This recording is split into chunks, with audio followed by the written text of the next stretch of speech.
pembicara. Pembicara pertama adalah Dr. Djoko Wibisono, spesialis penyakit dalam, konsultan ginjal hipertensi.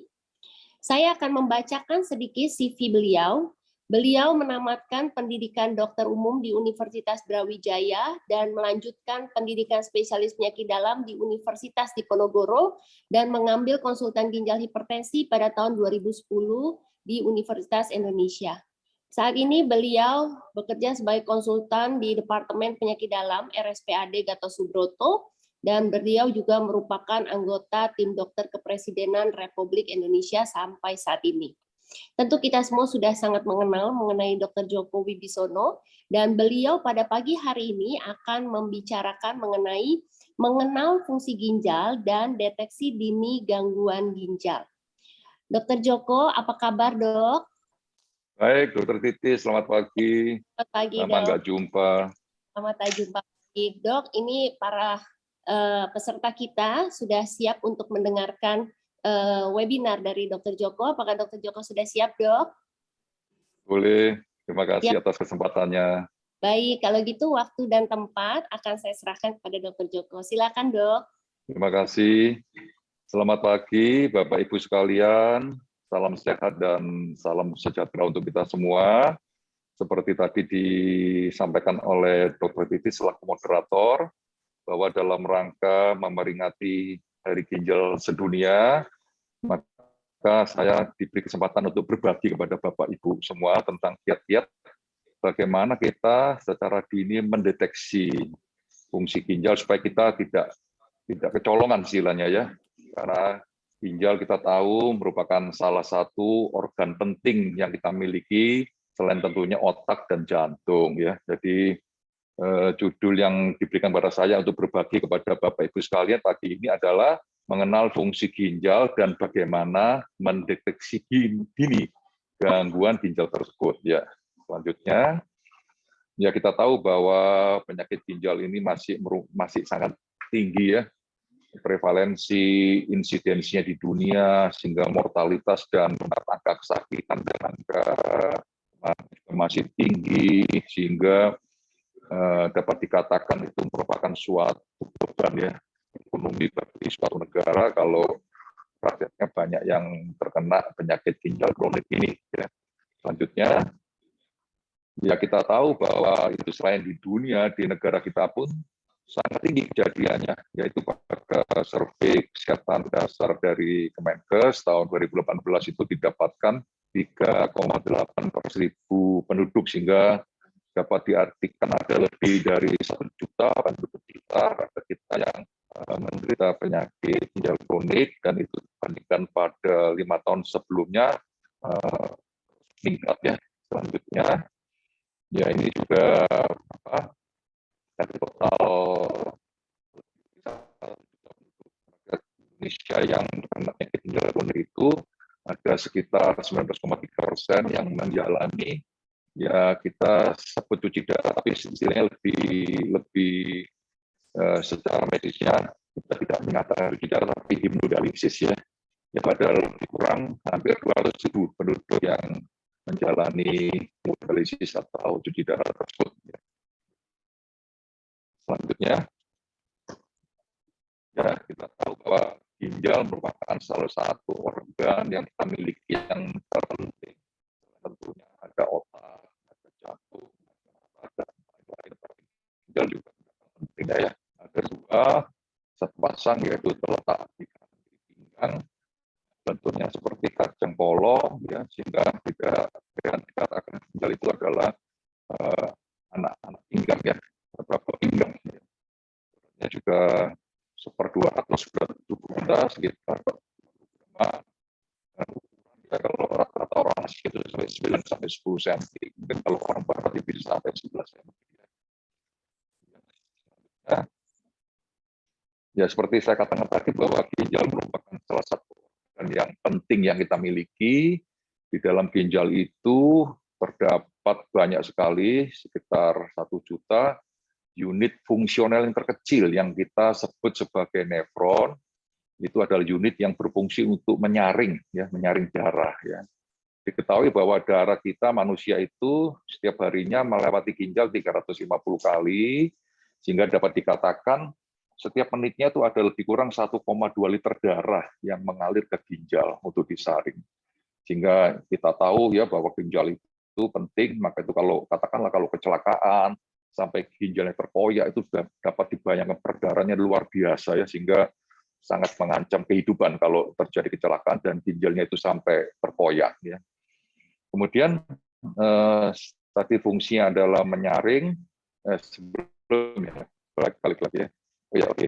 Dari sisa tadi ya yang tidak berguna tentunya akan dikeluarkan dari tubuh melalui urin kita ya, melalui kencing dibuang yang tidak berguna. Sementara yang berguna akan diserap kembali. Jadi kita tahu, bayangkan bahwa ginjal itu organ yang sangat pintar ya, dia itu bisa secara otomatis membuang sisa-sisa metabolisme racun-racun yang tidak perlu, tetapi untuk yang penting-penting atau yang ada gula itu diserap kembali oleh ginjal ya. Selanjutnya,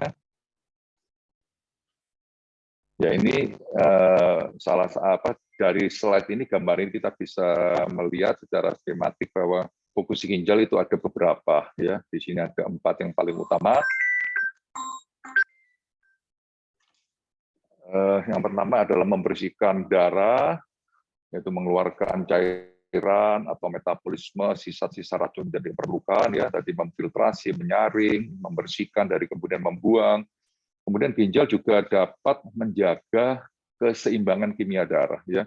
Dia bisa mengatur garam-garam tubuh, natrium, kalium ya, asam basa, sehingga tubuh kita tuh netral ya. Ginjal sangat penting. Kemudian tidak kalah pentingnya ginjal itu juga bisa mengendalikan tekanan darah ya. Kalau ginjal ada terkena atau dia cedera atau dia sakit, tidak jarang tekanan darah kita itu makin tinggi ya. Ginjal juga tidak kalah pentingnya karena di dalam ginjal yang sehat itu memproduksi hormon, di mana hormon tersebut berfungsi untuk merangsang pembentukan sel darah merah di dalam tubuh kita sendiri, yaitu di dalam sumsum tulang. Sehingga tidak jarang, tidak heran kalau pasien yang terkena penyakit ginjal kronik itu hampir dapat dikatakan lebih dari 90% pasti akan kurang darah atau anemi, walaupun pasien tersebut katakanlah tidak kekurangan zat gizi, tetapi karena kelainan ginjalnya itu sendiri. Selanjutnya, ya berbicara penyakit ginjal kronik, tentunya ini adalah per definisi dikatakan kalau sudah kena penyakit ginjal kronik itu adalah mempunyai kelainan struktur atau gangguan fungsi ginjal yang berlangsung lebih dari 3 bulan. Kemudian ini tidak hanya dilihat dari kreatininya, tapi dari kreatinin kita bisa mengkonversikan yang kita sebut secara umum adalah fungsi ginjal itu adalah perkiraan laju filtrasi glomerulus yang kurang dari 60 cc per menit ya. Dan ini berlangsung lebih dari 3 bulan dengan atau tanpa disertai kerusakan ginjal. Ini per definisi ya. Selanjutnya, ini ada 5 tahapan penyakit ginjal kronik. Tentunya ini tidak perlu dihafalkan, nanti dokter yang akan menentukan. Yang penting bagi kita semua, kita menjaga supaya kita tidak terkena penyakit ginjal ini. Bahkan amit-amit ya, jangan sampai ke derajat yang 5, itu sudah gagal ginjal terpintar, yang ujung-ujungnya kita nanti harus menjalani terapi pengganti ginjal ya. Yang nanti apa terapi pengganti ginjal itu akan dibicarakan oleh pembicara selanjutnya ya. Ya, kita harus menjaga supaya ini tidak terjadi pada kita dan pada ibu bapak semua, termasuk kita semua. Kita harus dijaga supaya kita tidak terkena penyakit ginjal kronik ini. Selanjutnya, ya ini kita tahu ginjal itu dia tidak berdosa ya. Kenapa seseorang sampai terkena atau menderita penyakit ginjal? Karena itu adalah ada hal-hal yang utamanya bukan dari ginjal itu sendiri, walaupun ada yang dari ginjal itu, tapi sebagian besar contohnya seperti apa yang membuat penyakit kita bisa terkena penyakit ginjal. Salah satu yang sangat penting bahkan di dunia yang pertama adalah itu tekanan darah yang tidak terkendali atau kita kenal sebagai hipertensi, kemudian penyakit diabetes atau lebih dikenal kencing manis ya, kemudian juga ada infeksi mengenai ginjal itu, peradangan ya, glomerulonefritis, kolesterol yang tinggi juga kadang-kadang juga bisa ikut memperberat ginjal itu, kemudian penyakit ginjal yang memang dibawa secara herediter, keturunan ya, yang tersangkut dengan herediter, yaitu penyakit ginjal polikistik yang kistanya banyak sekali ya. Tidak jarang orang awam itu ada satu ginjal, satu kista, dua kista aja takut luar biasa. Itu ibu tidak usah perlu cemas ya. Biasanya berbahaya adalah kalau kistanya itu berpuluh-puluh bahkan sampai beratus-ratus. Kemudian tidak kalah pentingnya adalah ini sering ya, adalah sumbatan ya. Ginjal itu tersumbat baik oleh batu, baik karena saluran tertekuk, yang juga tidak jarang adalah kalau organ-organ di bawahnya, misalnya ginjalnya itu sendiri kena keganasan atau kandung kemihnya ada kanker, itu bisa membuat sumbatan dan ini juga mengancam ya. Juga tidak kalah penting adalah obat-obatan ya. Jauh hati-hati dengan obat-obatan, tentunya bukan obat-obatan yang utamanya adalah obat ini yang katakanlah obat penghilang rasa sakit, itu harus hati-hati ya. Tapi kalau obat untuk diabetes, kalau obat untuk hipertensi itu justru tidak, malah mengamankan ginjal itu sendiri. Slide berikutnya, nah ini lagi khususnya untuk hipertensi ini sangat penting, maka itu pengendaliannya harus secara terus-menerus ya, karena kalau tekanan darah itu liar, tinggi, tidak terkendali, dia akan merusak organ-organ yang kita katakan sebagai organ sasaran. Ada beberapa contohnya yang penting adalah otak, bisa terjadi stroke, pada mata bisa terjadi kebutaan, pada jantung bisa terjadi serangan jantung, gagal jantung, penyakit arteri koroner, juga pada ginjal itu bisa menyebabkan kerusakan ginjal, ya, yang kita sebut tadi gagal ginjal atau penyakit ginjal kronik, disertai dengan orang awam mengatakan kebocoran, ya, proteinnya bocor, ya, sehingga pasien kadang-kadang sering datang karena dia khawatir, loh kencingnya kok berbuih. Ya, ini hati-hati. Salah satu tanda dini ginjal kita terkena adalah kencing berbuih, walaupun kadang-kadang kita salah mengartikan, kadang-kadang bergelembung, beda ya, berbuih dengan bergelembung. Pasien sering datang karena dia khawatir ya, karena berbuih, ternyata setelah kita cek juga tidak ya, dan seterusnya. Jadi ini harus dikendalikan secara terus-menerus ya. Selanjutnya, nah ini gejala-gejalanya tentunya kalau sudah lanjut bisa gatal-gatal, ada protein dalam urin, adanya kaku-kaku otot, kram, kejang, kehilangan berat badan, bisa kehilangan nafsu makan, mual, sehingga tidak jarang seolah-olah dikatakan ini sakit emah, padahal hati-hati ya, sudah seperti ini, seperti sakit emah, kurang darah, pucat, tekanan darah tinggi, kita harus waspada terhadap penyakit ginjal. Bahkan bisa cegukan, bisa gangguan mental, bisa kaki tangannya bengkak, bisa tekanan darahnya makin tinggi dan sulit dikendalikan, ada cairan di ginjal, sehingga sesak, mual, dan seterusnya. Ya. Selanjutnya, kemudian bagaimana kita mendiagnosis dan mengevaluasi penyakit ginjal kronik. Ya, terdapat beberapa tes ya, tadi yang dikatakan judulnya bagaimana deteksi dininya untuk memastikan kondisi ginjal kita. Bisa dari mulai tes darah, itu menilai kinerja ginjal dengan melihat kadar limbah dalam darah, itu racun-racun tadi, sisa-sisa filtrasi, yaitu Bapak Ibu tentunya sudah sering mendengar ini, urium kreatinin, kita bisa periksa di laboratorium, kemudian sebetulnya yang penting ada tes urin dulu, ya sebelum darah kita tes urin dulu sebagai saringan, sebagai jendela, sebagai window dari ginjal, yaitu kalau untuk mengetahui apakah sudah ada orang apa mengatakan kebocoran protein, ya walaupun sedikit sekali, itu masih skalanya mikro, kita juga harus waspada karena itu adalah petanda dini. Ya. Kita juga bisa memeriksakan adanya kita sebut ya rasio albumin dan kreatinin dalam urin, ini adalah menggambarkan kebocoran ginjal ya. Kemudian lebih lanjut kalau perlu ya kita melakukan pemeriksaan imaging, misalnya melihat struktur dan ukuran ginjal, itu bisa yang paling sederhana dengan USG, bahkan bisa dengan MRI, dengan CT scan, tentunya kalau kita melihat lebih jelas sumbatannya karena apa, bisa karena batu, bisa karena keganasan dan sebagainya. Kemudian bila perlu lagi, tentunya ini lebih invasif ya, dilakukan oleh dokter ahli ginjal biasanya adalah biopsi ginjal, yaitu dilakukan mengambil contoh kecil dari ginjal itu, kemudian diperiksa, ditentukan apa penyebab kerusakan ginjal tersebut. Selanjutnya, ya kalau menghadapi penyakit ginjal kronik, tentunya yang pertama yaitu deteksi dini tadi, ya dengan cara ukur tekanan darah, kita cek apakah ada protein, ya Ini kalau menetap, itu kalau ada protein menetap itu sudah menunjukkan tanda kerusakan ginjal ya.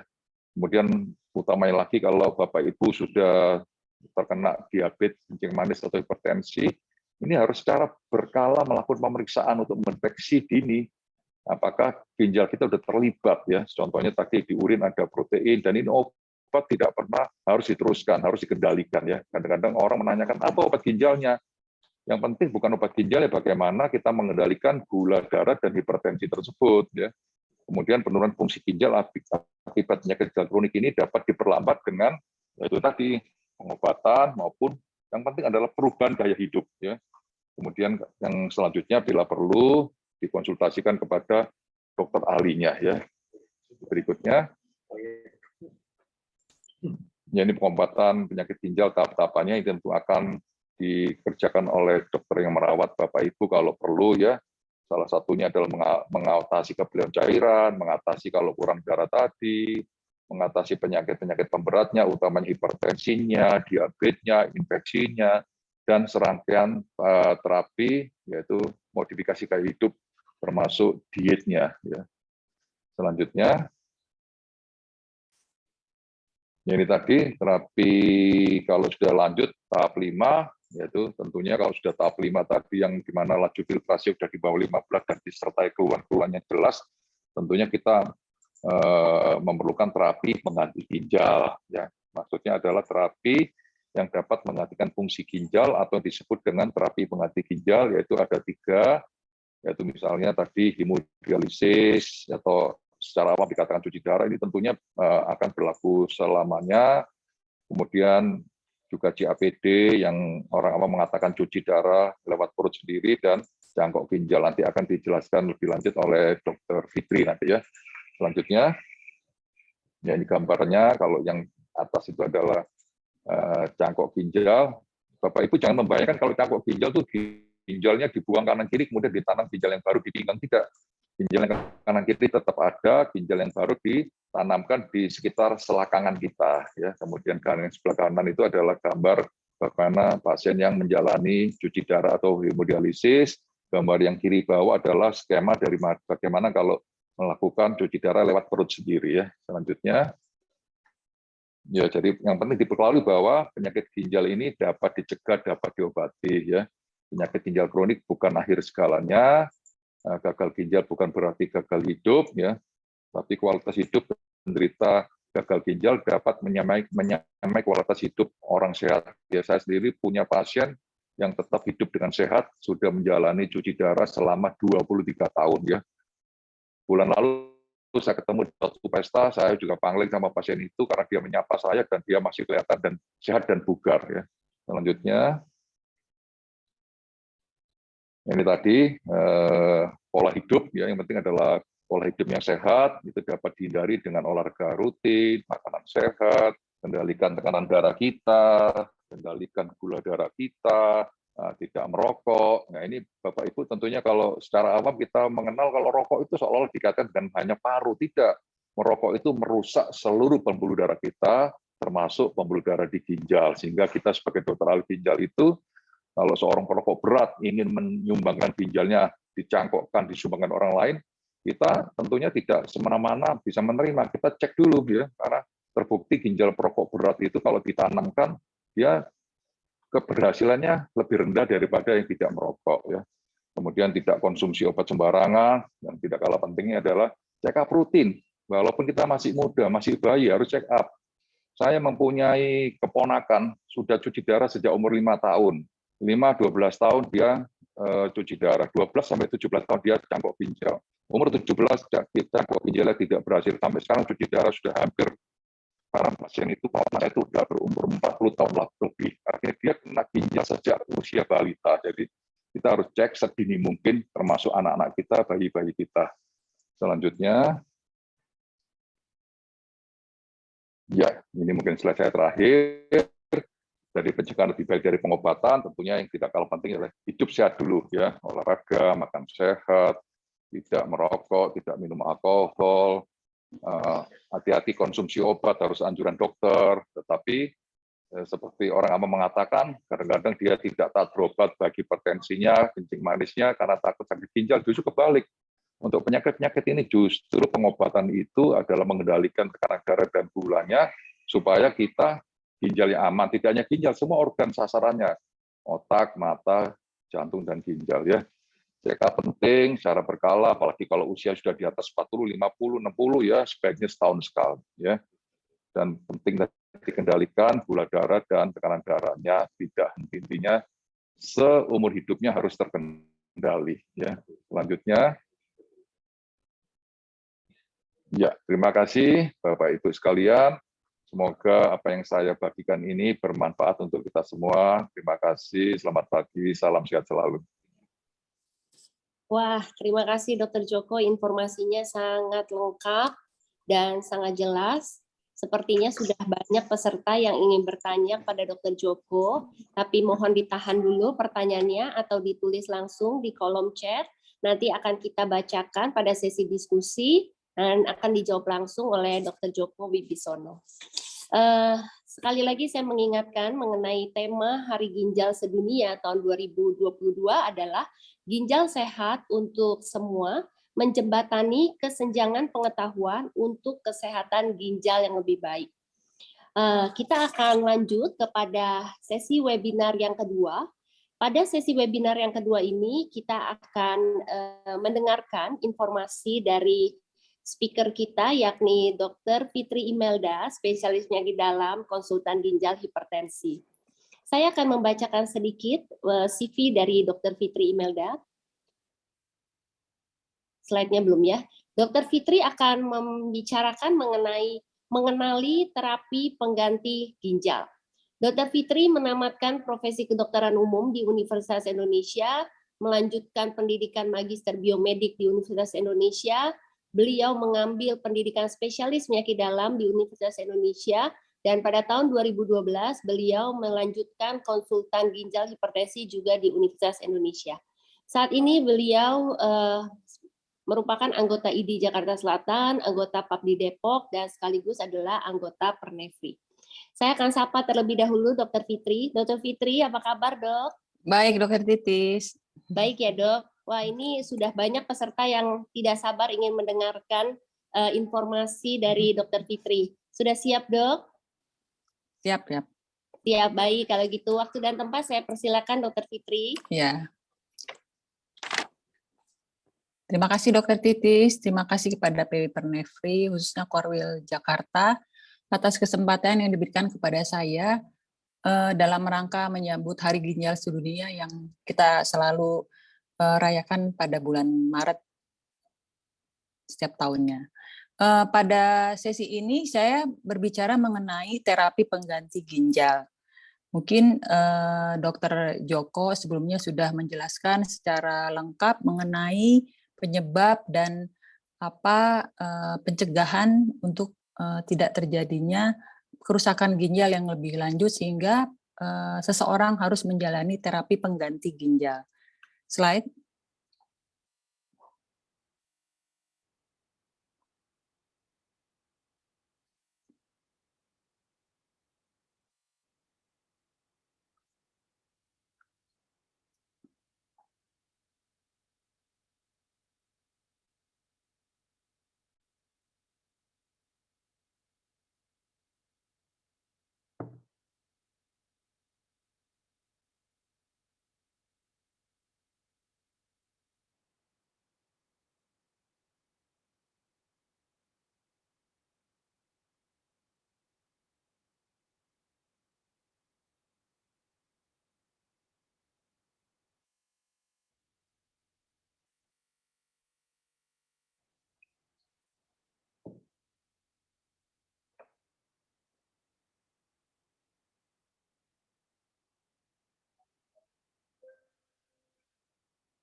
Ya, terima kasih. Mungkin sudah Sudah dijelaskan sebelumnya oleh Dr.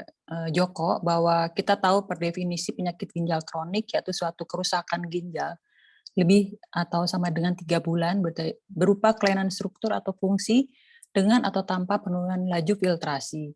Atau kita lihat adanya penurunan laju filtrasi yaitu kurang dari 60 selama 3 bulan dengan atau tanpa kerusakan ginjal.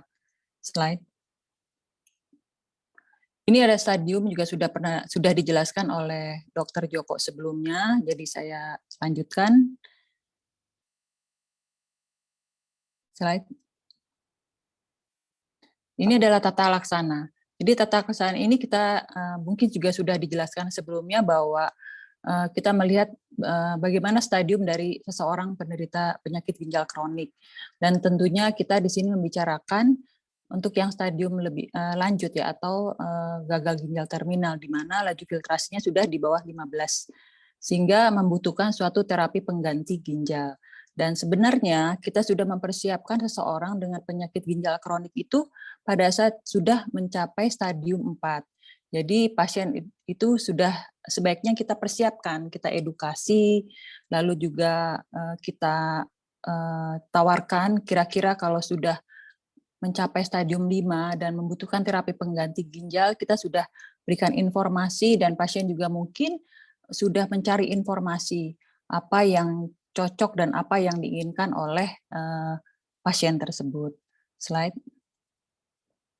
Kita tahu sebelumnya sudah juga dijelaskan bahwa ginjal itu fungsinya banyak. Jadi menjaga keseimbangan cairan, mengeluarkan sisa-sisa hasil metabolisme tubuh, berperan dalam pembentukan tulang, juga untuk pembentukan sel darah merah dengan mengeluarkan hormon eritropoietin, juga mengatur tekanan darah. Bila fungsi ginjal ini terganggu, otomatis kerja tubuh kita juga menjadi menurun. Jadi muncul gejala-gejala yang dikeluhkan oleh pasien-pasien dengan penyakit ginjal kronik.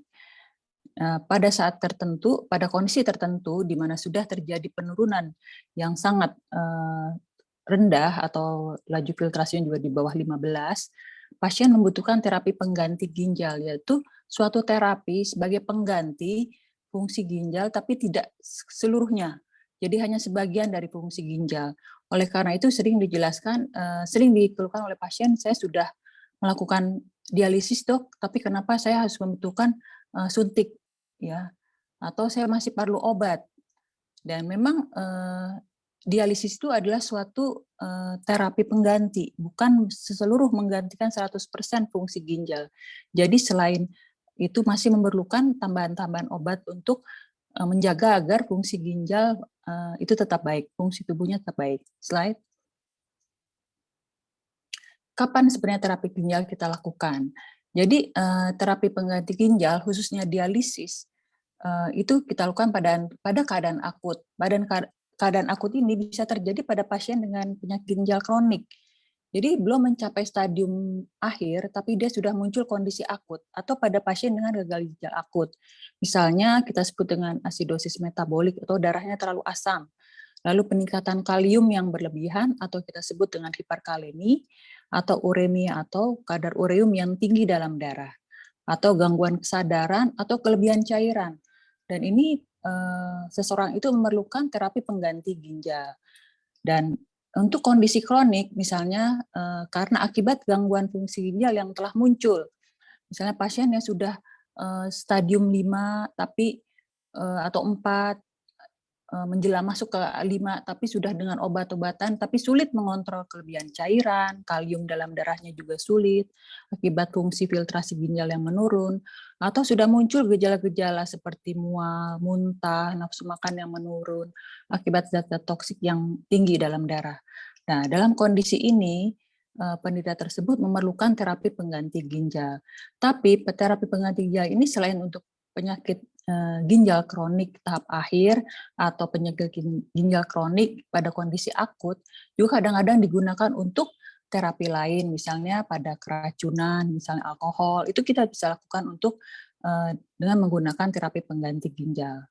Slide.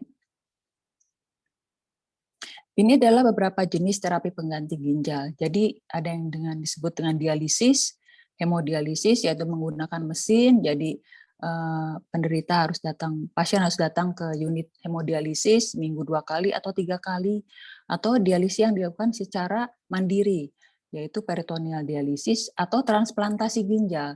Dan pemilihan ini bisa switching atau bisa berubah. Misalnya pada pasien yang menjalani hemodialisis pada kondisi tertentu, mungkin saja dia tidak kita alihkan ke peritoneal dialisis, atau peritoneal dialisis dalam perjalanannya ternyata terjadi suatu hal yang tidak memungkinkan untuk dilakukan dialisis secara peritoneal dialisis atau CAPD, misalnya terjadi infeksi, pasien kita alihkan ke hemodialisis. Atau pada suatu saat pasien, dok saya ingin melakukan transplantasi ginjal, sudah dapat donor dan sudah ada cocokan dan sudah siap, ya kita lakukan transplantasi ginjal. Atau pada pasien dengan transplantasi ginjal terjadi penurunan fungsi ginjal, misalnya tidak terjadi kembali gagal ginjal, maka bisa dilakukan hemodialisis lagi atau peritoneal dialisis. Slide. Yang penting di sini adalah edukasi dalam pemilihan terapi pengganti ginjal. Jadi pasien itu perlu mendapatkan informasi yang selengkapnya sebelum menjalani terapi pengganti ginjal.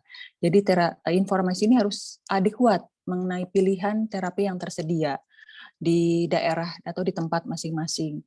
Pasien ingin melakukan CAPD tapi tidak ada fasilitas, mungkin tidak bisa, atau ingin melakukan HD tapi unit HD-nya jauh, jadi banyak faktor yang harus dikomunikasikan dengan dokternya.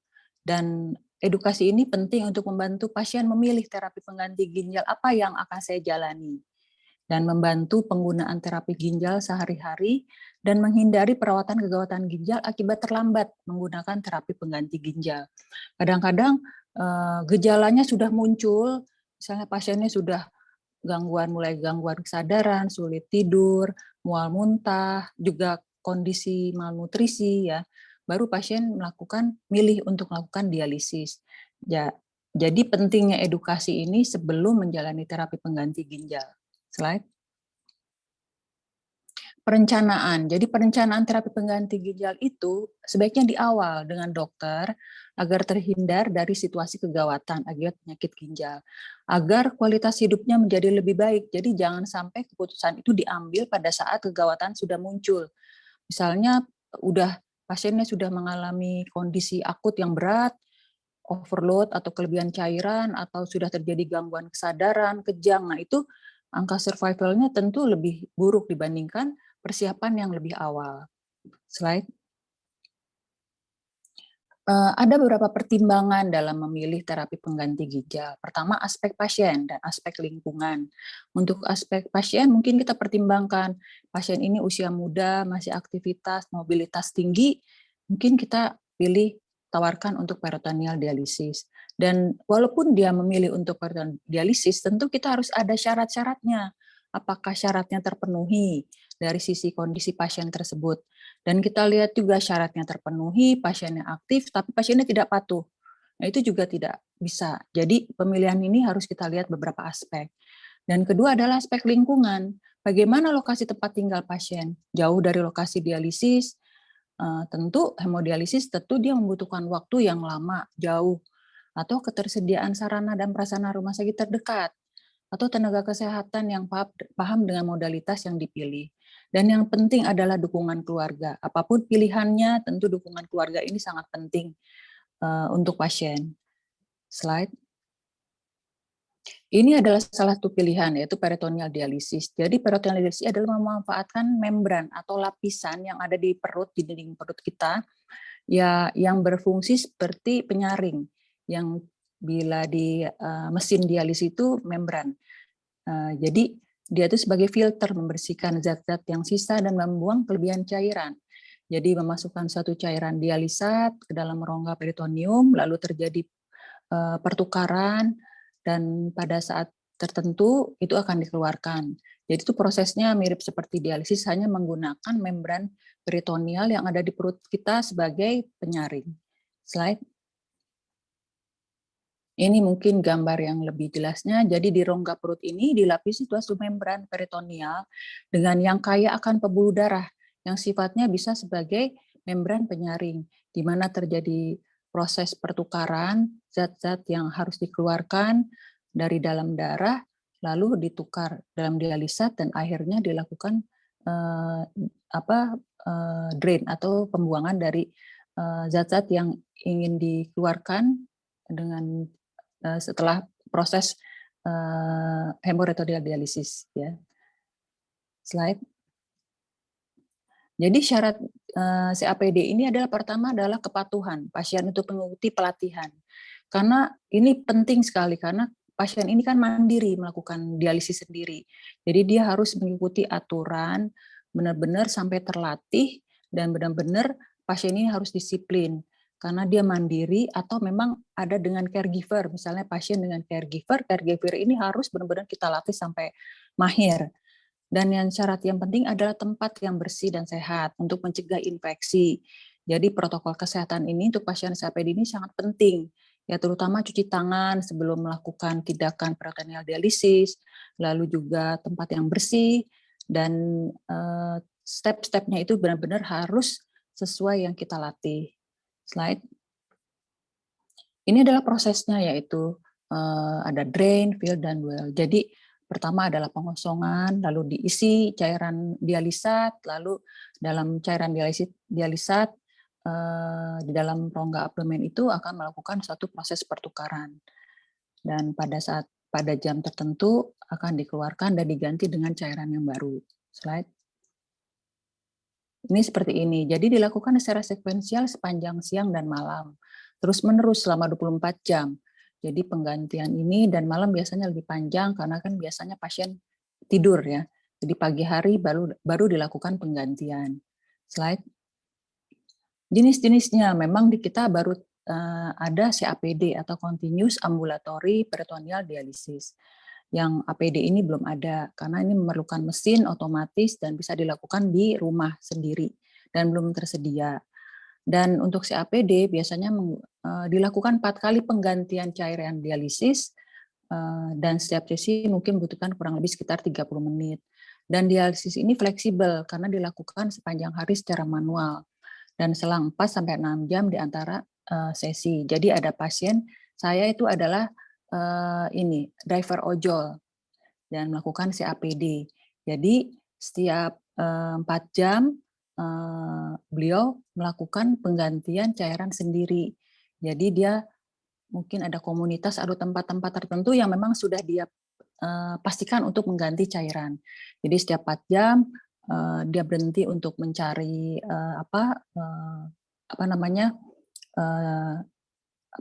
untuk berhenti melakukan pekerjaan dulu sementara untuk mengganti cairan dialisis. Lalu setelah itu menyambung bekerja lagi.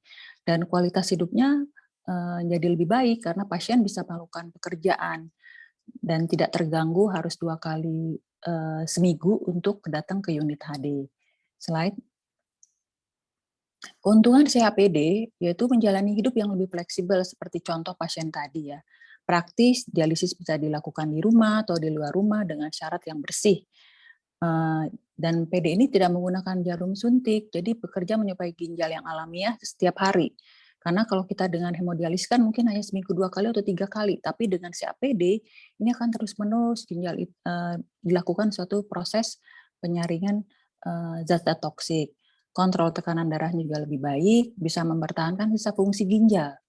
Dan pasien ini bisa menjalani diet lebih longgar karena biasanya juga kebutuhan protein lebih tinggi dibandingkan pasien dengan hemodialisis. Dan pasien juga tidak terlalu stres karena masih bisa beraktivitas. Slide. Selain ada keuntungan juga ada kekurangannya. Kekurangannya ini biasanya paling sering adalah infeksi. Infeksi biasanya karena pasien ini tidak disiplin mengikuti petunjuk dokter. Misalnya tidak steril, tidak mencuci tangan, tidak mengganti dengan baik, dan mungkin juga diakibatkan karena jenuh dan adanya kateter yang terpasang di perut juga mungkin itu kekurangan CAPD, perubahan bentuk tubuh, berat badan berlebih, dan juga biasanya terjadi peningkatan kadar gula darah karena dasar dari dialisat itu adalah glukosa. Juga terjadi peningkatan kadar lemak. Juga perlu penyimpanan stok cairan yang banyak di dalam rumah. Slide. CAPD itu indikasinya kapan? Misalnya pada pasien dengan gangguan jantung, gagal jantung, gangguan irama jantung, mungkin ini pilihan untuk melakukan CAPD. Atau pasien-pasien dengan penyakit kronis, misalnya HIV, hepatitis B, atau gangguan darah, atau pasien dengan kelainan, misalnya terjadi trombosit yang rendah, itu bisa dilakukan dengan CAPD. Dan tekanan darah yang sulit terkontrol, atau pada pasien-pasien anak, di mana kita tahu pembuluh darahnya kan termasuk kecil ya, jadi untuk dilakukan HD dengan mesin itu agak sulit. Ya. Dan kontraindikasinya apa? Kalaupun pasiennya ini indikasi untuk melakukan CAPD, tapi ada yang kontraindikasi, misalnya ada luka yang luas dalam perut. Kita tahu bahwa CAPD itu memerlukan rongga perut untuk proses dialisisnya. Misalnya juga ada tumor, infeksi, atau ada perlengketan, itu sangat tidak dianjurkan CAPD. Atau ada hernia yang berulang. Kita tahu pada proses CAPD ini, kita memasukkan cairan kurang lebih sekitar 2 liter ke dalam rongga perut. Dan itu kalau ada hernia, tentu ada tekanan dalam perut yang meningkat, sehingga hernia itu bisa berulang terjadi. Slide. Proses yang kedua, pilihan terapi pengganti ginjal adalah dengan dialisis, yaitu menggunakan filter buatan yang dipasang di mesin. Jadi untuk hemodialisis kita memerlukan akses vaskular atau akses untuk masuk ke dalam mesin dan memerlukan pembedahan, misalnya dilakukan ablation ya, dan juga kita perlu suntik nih, pasien ini harus disuntik melalui jadi setiap kali menjalani HD itu harus ada penyuntikan karena untuk masukkan darah itu ke dalam mesin dan mengembalikannya ke dalam tubuh. Slide. Akses pembuluh darah pada pasien HD ini ada yang sifatnya temporer, yaitu misalnya seperti CDL yang dipasang di pembuluh darah yang besar, bisa di leher, di subclavia, di jugular, atau di paha femoral. Dan ini juga harus memenuhi syarat, jadi ada syarat-syarat tertentu di mana pembuluh darahnya cukup mudah dipasang juga, dan ada hambatannya ya karena ada alat yang terpasang, tentu kalau yang di paha atau di pembuluh darah femoral terganggu dalam aktivitas. Dan akses yang permanen itu seperti ablation, atau yang kalau di pergelangan tangan kita kenal pasien itu mungkin Simino, ya. Dan juga ada menggunakan graft atau pembuluh darah tambahan untuk menyambung antara arteri dan vena. Slide.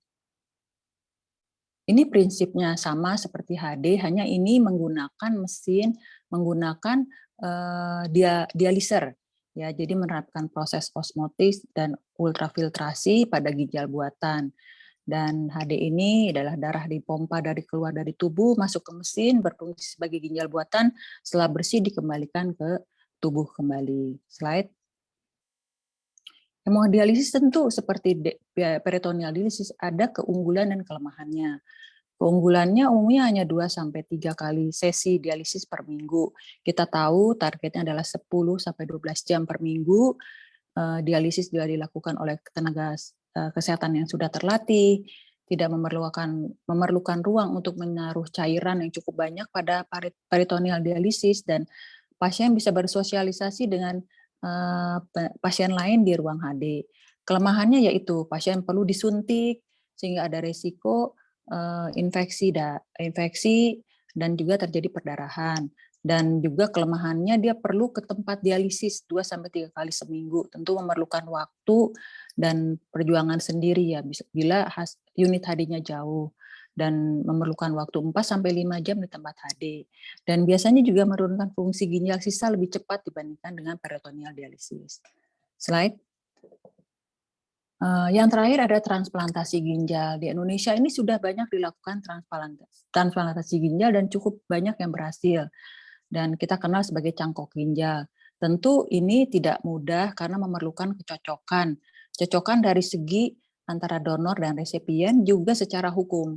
Ya, jadi dan sumber donornya itu bisa dari kerabat, dari sibling, ya, atau dari orang lain yang sesuai, yang cocok. Tapi kita belum di sini melakukan dengan donor yang telah meninggal atau dengan kadaver. Jadi penempatan ginjal hasil donor ini ditempatkan seperti dalam gambar. Jadi ginjal lamanya juga tidak dibuang, tetap ada, ditaruh di bagian kita lihat tadi ya, daerah perut di bagian bawah.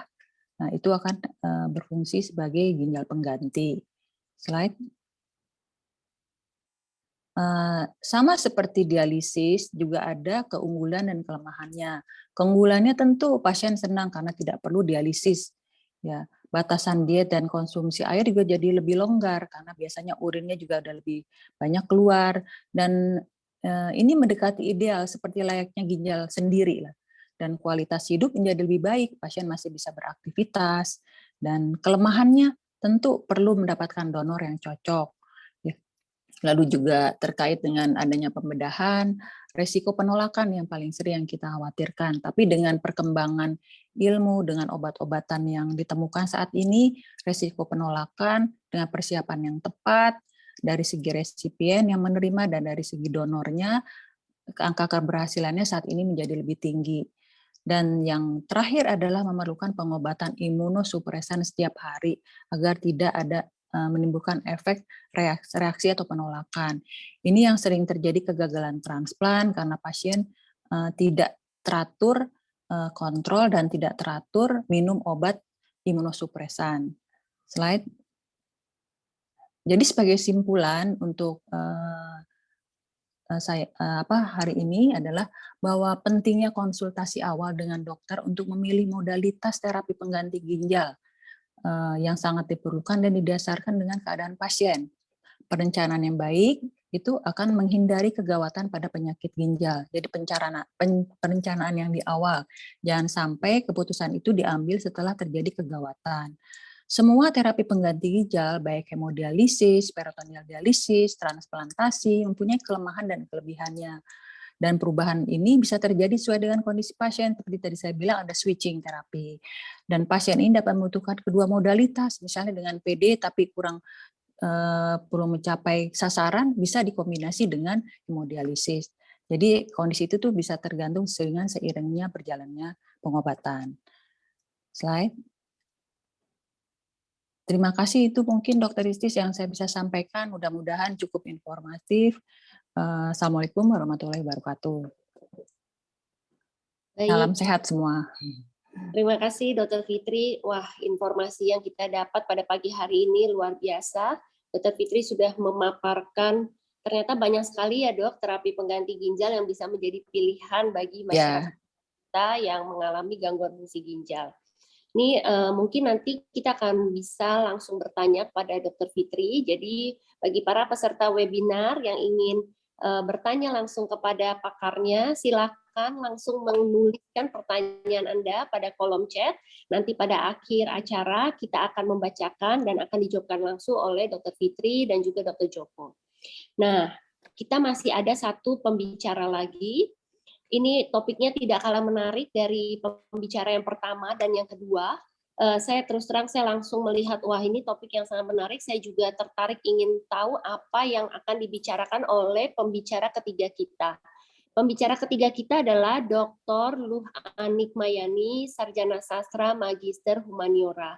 Beliau, saya bacakan sedikit CV beliau.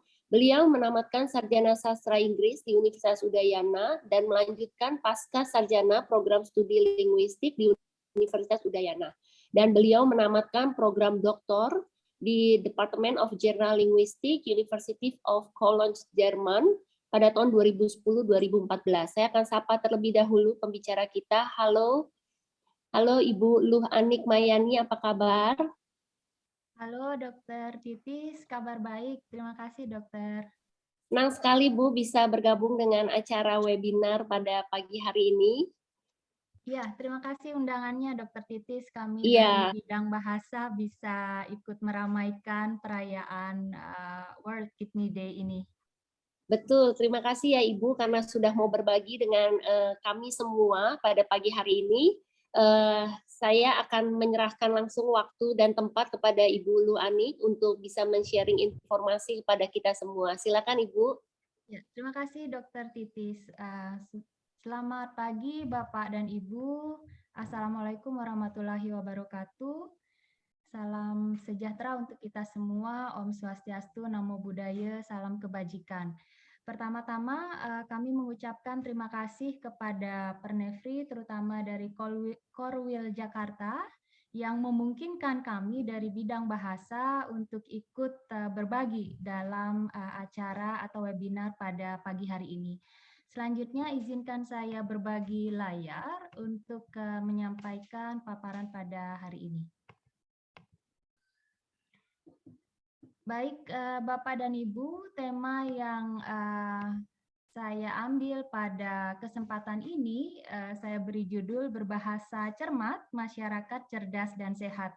Mungkin berbeda dengan dua pembicara sebelumnya, Dr. Joko dan Dr. Fitri, saya tentu tidak akan bicara tentang kesehatan ginjal, tapi berbicara tentang bagaimana penggunaan bahasa secara umum. Bapak dan Ibu, mari kita mulai presentasi ini dengan satu pertanyaan ini. Mengapa penting nanti kita harus berbahasa yang cermat dan juga baik? Nah, ada satu kalimat Bapak dan Ibu. Menurut kabar burung Pak RT sakit. Nah, kalau membaca kalimat ini Bapak Ibu, kira-kira siapa yang sakit? Apakah Pak RT atau burungnya yang sakit? Dan ini adalah contoh bagaimana bahasa atau penggunaan bahasa, tanda baca, dan sebagainya berperan penting dalam pemahaman kita semua. Nah, dari contoh ini Bapak dan Ibu tentu kalimatnya ambigu begitu ya. Bisa burungnya yang sakit atau bisa mungkin Pak RT-nya yang sakit. Nah, untuk menyikapi ini ada hal yang bisa kita lakukan. Pertama, dengan menggunakan tanda baca koma. Kalau kita memenggalnya, menurut kabar burung, Pak RT sakit. Jadi, di sini jelas, yang sakit adalah Pak RT. Kemudian, cara kedua, menurut kabar, burung Pak RT sakit. Jadi, di kalimat kedua, yang sakit, oh ternyata burungnya Pak RT, bukan Pak RT. Nah, ini ilustrasi kecil begitu Bapak Ibu untuk memperlihatkan bagaimana pengetahuan dalam bidang bahasa bisa memperjelas pemahaman kita.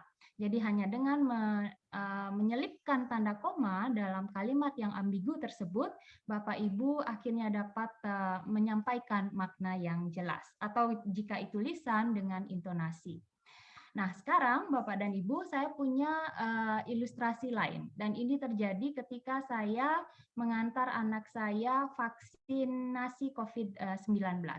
Antara petugas screening yang kebetulan bukan dokter begitu dan anak saya. Pertanyaannya, apakah Bapak ada jantung? Nah, tentu anak saya bilang ada. Ya. Kemudian ada ginjal? Ada. Lalu ada gula? Tidak ada, Bu. Lalu percakapan berlanjut. Bawa surat pengantar dari dokter? Tidak ada, Bu. Lanjut lagi. Si petugas screening mengatakan karena Bapak ada jantung dan ginjal, tanpa surat pengantar dari dokter, Bapak tidak bisa vaksin. Ya, tentu saja si calon penerima vaksin ini marah. Saya sehat, Bu. Kenapa perlu surat dokter? Nah, dari ilustrasi ini Bapak dan Ibu, kita bisa melihat bagaimana kegagalan komunikasi terjadi karena pesan yang disampaikan oleh si pembicara tidak sampai dengan baik ke lawan bicaranya. Nah, sebenarnya dengan secara lisan kita sering berpikir ini bahasa lisan mudah saja, tidak mungkin ada miskomunikasi dan sebagainya. Nah, ketika seseorang bertanya, Bapak ada jantung, Bapak ada gula, ada ginjal, ada prostat. Sebenarnya ada hal yang dilesapkan di situ. Maksudnya si penanya adalah apakah Bapak ada penyakit jantung, ada penyakit ginjal, atau ada kencing manis. Kemudian untuk prostat misalnya apakah Bapak ada kanker prostat. Nah, Bapak dan Ibu, walaupun komunikasi kita laksanakan secara lisan, sebaiknya kita dapat menyampaikan pertanyaan kita dengan cermat, dengan benar, begitu sehingga pesan yang kita sampaikan kepada kepada lawan bicara bisa diterima dengan baik. Nah, dari contoh ini, ketika bapak-bapak ditanya, Bapak ada jantung, ada gula, ada ginjal, mungkin bapak-bapaknya tidak akan tersinggung dan menganggap ini percakapan yang biasa. Nah, sekarang kita bayangkan Bapak dan Ibu, kalau si lawan bicara adalah ibu-ibu. Misalnya pertanyaannya, Ibu ada payudara, Ibu ada rahim. Kira-kira bagaimana reaksi seorang ibu ditanya seperti ini? Ya pasti ibunya jadi bete begitu ya. Dan lain halnya ketika pertanyaan itu misalkan disampaikan dengan lengkap. Ibu ada tumor atau ada kanker payudara. Ya, nah ini Bapak dan Ibu ilustrasi bagaimana seringkali kita berbahasa secara lisan dengan tidak cermat dan menganggap mungkin orang lain memahami maksud kita. Kemudian sekarang tadi di contoh yang ilustrasi kedua, saya menulis si petugas screening bertanya, Bapak tidak bisa vaksin. Kira-kira ini benar atau tidak tepat Bapak Ibu? Mengapa kira-kira kalimat ini menjadi kurang cermat begitu? Bapak tidak vaksin dan rasanya kita sering sekali mendengar ungkapan ini di masyarakat. Bapak dan Ibu, ini kecermatan lain yang perlu kita perhatikan. Ketika kita mengatakan vaksin, sebenarnya yang kita rujuk atau kita acu adalah bendanya, vaksinnya yang disuntikkan oleh dokter. Ya, jadi vaksin adalah bibit penyakit yang sudah dilemahkan. Kemudian, jika kita ingin bertanya, yang kedua, misalnya tadi kata vaksin itu bendanya, kemudian ada istilah lain vaksinasi. Kalau vaksinasi itu proses atau kegiatannya, misalnya penyuntikan vaksin ke dalam tubuh itu kita sebut vaksinasi, atau pemberian vaksin itu kita juga sebut vaksinasi. Misalnya untuk anak-anak pemberian imun ya disebut imunisasi begitu. Nah, sekarang kalau kita ingin bertanya apakah seseorang sudah menerima vaksin atau belum, yang tepat adalah dengan memakai kata divaksin. Jadi pasien itu divaksin atau divaksinasi, sedangkan dokter memvaksin atau memvaksinasi. Nah, ini beberapa contoh Bapak dan Ibu, semoga kekeliruan bagaimana kita menggunakan kata vaksin, vaksinasi, divaksin, dan seterusnya tidak terjadi lagi. Nah, dan sekarang ada dua yang saya tampilkan di sini, Bapak Ibu silahkan perhatikan. Ada sertifikat vaksinasi, ada sertifikat vaksin. Padahal benda yang diacu ini sama, Bapak dan Ibu. Nah, kira-kira mana yang tepat? Sertifikat vaksinasi atau sertifikat vaksin? Kalau tadi kan vaksin obatnya ya Bapak Ibu ya, yang ada di dalam botol kecil itu. Nah, kalau vaksinasi itu pemberian vaksinnya. Jadi dalam konteks ini Bapak dan Ibu, jika maksudnya adalah sertifikat sebagai bukti bahwa seseorang sudah divaksinasi, maka yang tepat adalah sertifikat vaksinasi. Sebaliknya, kalau yang mau diberi sertifikat adalah vaksinnya, itu disebut sertifikat vaksin. Misalnya ada juga mungkin sertifikat obat dari POM dan sebagainya. Begitu. Jadi Bapak dan Ibu, untuk dua istilah ini, sertifikat vaksinasi atau sertifikat vaksin, jika yang dimaksud adalah bukti bahwa kita sudah divaksinasi, itu disebutnya sertifikat vaksinasi, bukan sertifikat vaksin. Nah, sekarang saya tunjukkan dua gambar lagi, Bapak dan Ibu. Sama-sama sudah divaksin ini ceritanya nih ya, si Bapak dan si Ibu di sebelah kanan. Nah, yang berbeda adalah saya sudah divaksin. Bagaimana penulisan yang tepat ketika kita mengatakan bahwa kita sudah disuntikkan vaksin? Di gambar dengan seorang bapak, ini divaksin ditulis serangkai. Sedangkan di sebelah kanan, si ibu divaksin tapi D-nya dipisahkan. Nah, mana yang betul Bapak dan Ibu? Ya, ini clue-nya atau petunjuknya. jika kita ingin mengatakan bahwa seseorang sudah diberi vaksin, ya, jadi penulisannya adalah digabungkan, Bapak dan Ibu, divaksin atau divaksinasi. Nah, bagaimana saya bisa memutuskan begitu kapan saya akan menulis dirangkai dengan kata yang di belakangnya dan kapan dipisahkan. Di akan dirangkai Bapak dan Ibu kalau Bapak Ibu bisa melawankannya dengan imbuhan mem. Dulu mungkin sudah belajar ya waktu sekolah. Misalnya dibeli, membeli. Berarti di pada dibeli itu digabungkan. Nah, sama juga halnya dengan divaksin ini ya. Divaksin ini tulisannya digabung karena bisa kita tentangkan atau kita ubah menjadi memvaksin. Nah, sebaliknya Bapak dan Ibu, jika kita menulis di vaksin, kemudian kita beri spasi, itu artinya kita sedang menulis di yang artinya kata depan. Yang di belakangnya adalah keterangan tempat. Jadi kalau menulis di vaksin dipisah artinya Bapak Ibu ada di suatu tempat yang namanya vaksin, padahal bukan itu yang dimaksudkan. Ya, jadi kalau kita pisahkan dengan kata yang di belakangnya jika diikuti tempat, keterangan tempat.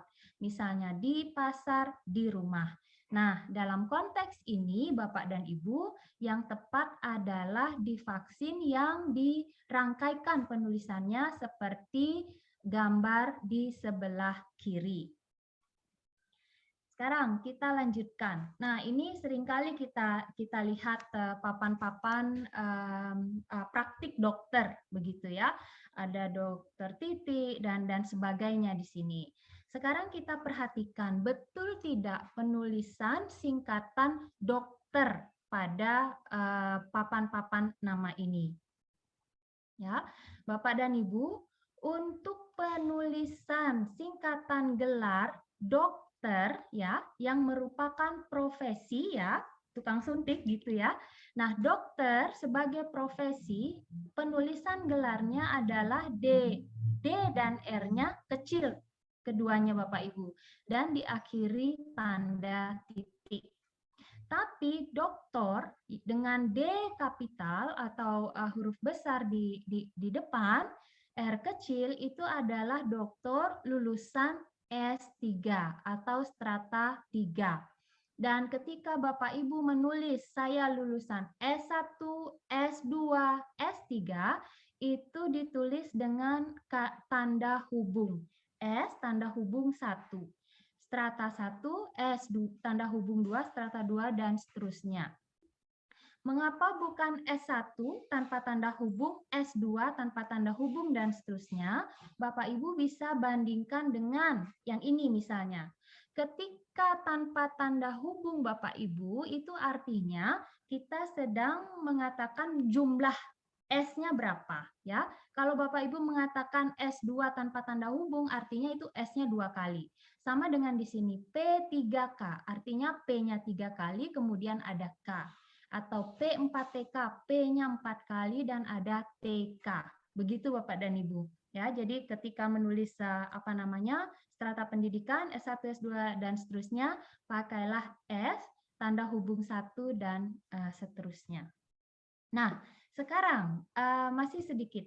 Untuk kaidah penulisan gelar, setiap huruf yang kita singkat ya, ada huruf, ada juga gabungan huruf begitu seperti dokter atau doktor tadi kan gabungan antara D dan R. Nah, itu setiap singkatannya itu kita akhiri dengan tanda titik. Kemudian di belakang nama Bapak dan Ibu, antara gelar yang satu dan gelar yang lain kita pisahkan dengan koma dan spasi. Nah, ini beberapa contoh saya berikan ya. Ini contoh yang salah dengan warna merah. Di sini kita lihat misalnya gelar di belakang ada 2, SPPD KGH, dan di sini ada MMMSC. Lalu ada SS MPD. Karena aturannya setiap singkatan atau gabungan huruf diberi titik, maka yang tepat adalah S titik, E titik, tapi Bapak Ibu perlu koma setelah nama selesai ya. Kemudian antara gelar yang satu dan gelar yang lain itu dipisahkan dengan tanda koma. Nah, seringkali ini banyak sekali saya lihat jenis penulisannya Dr. Titis.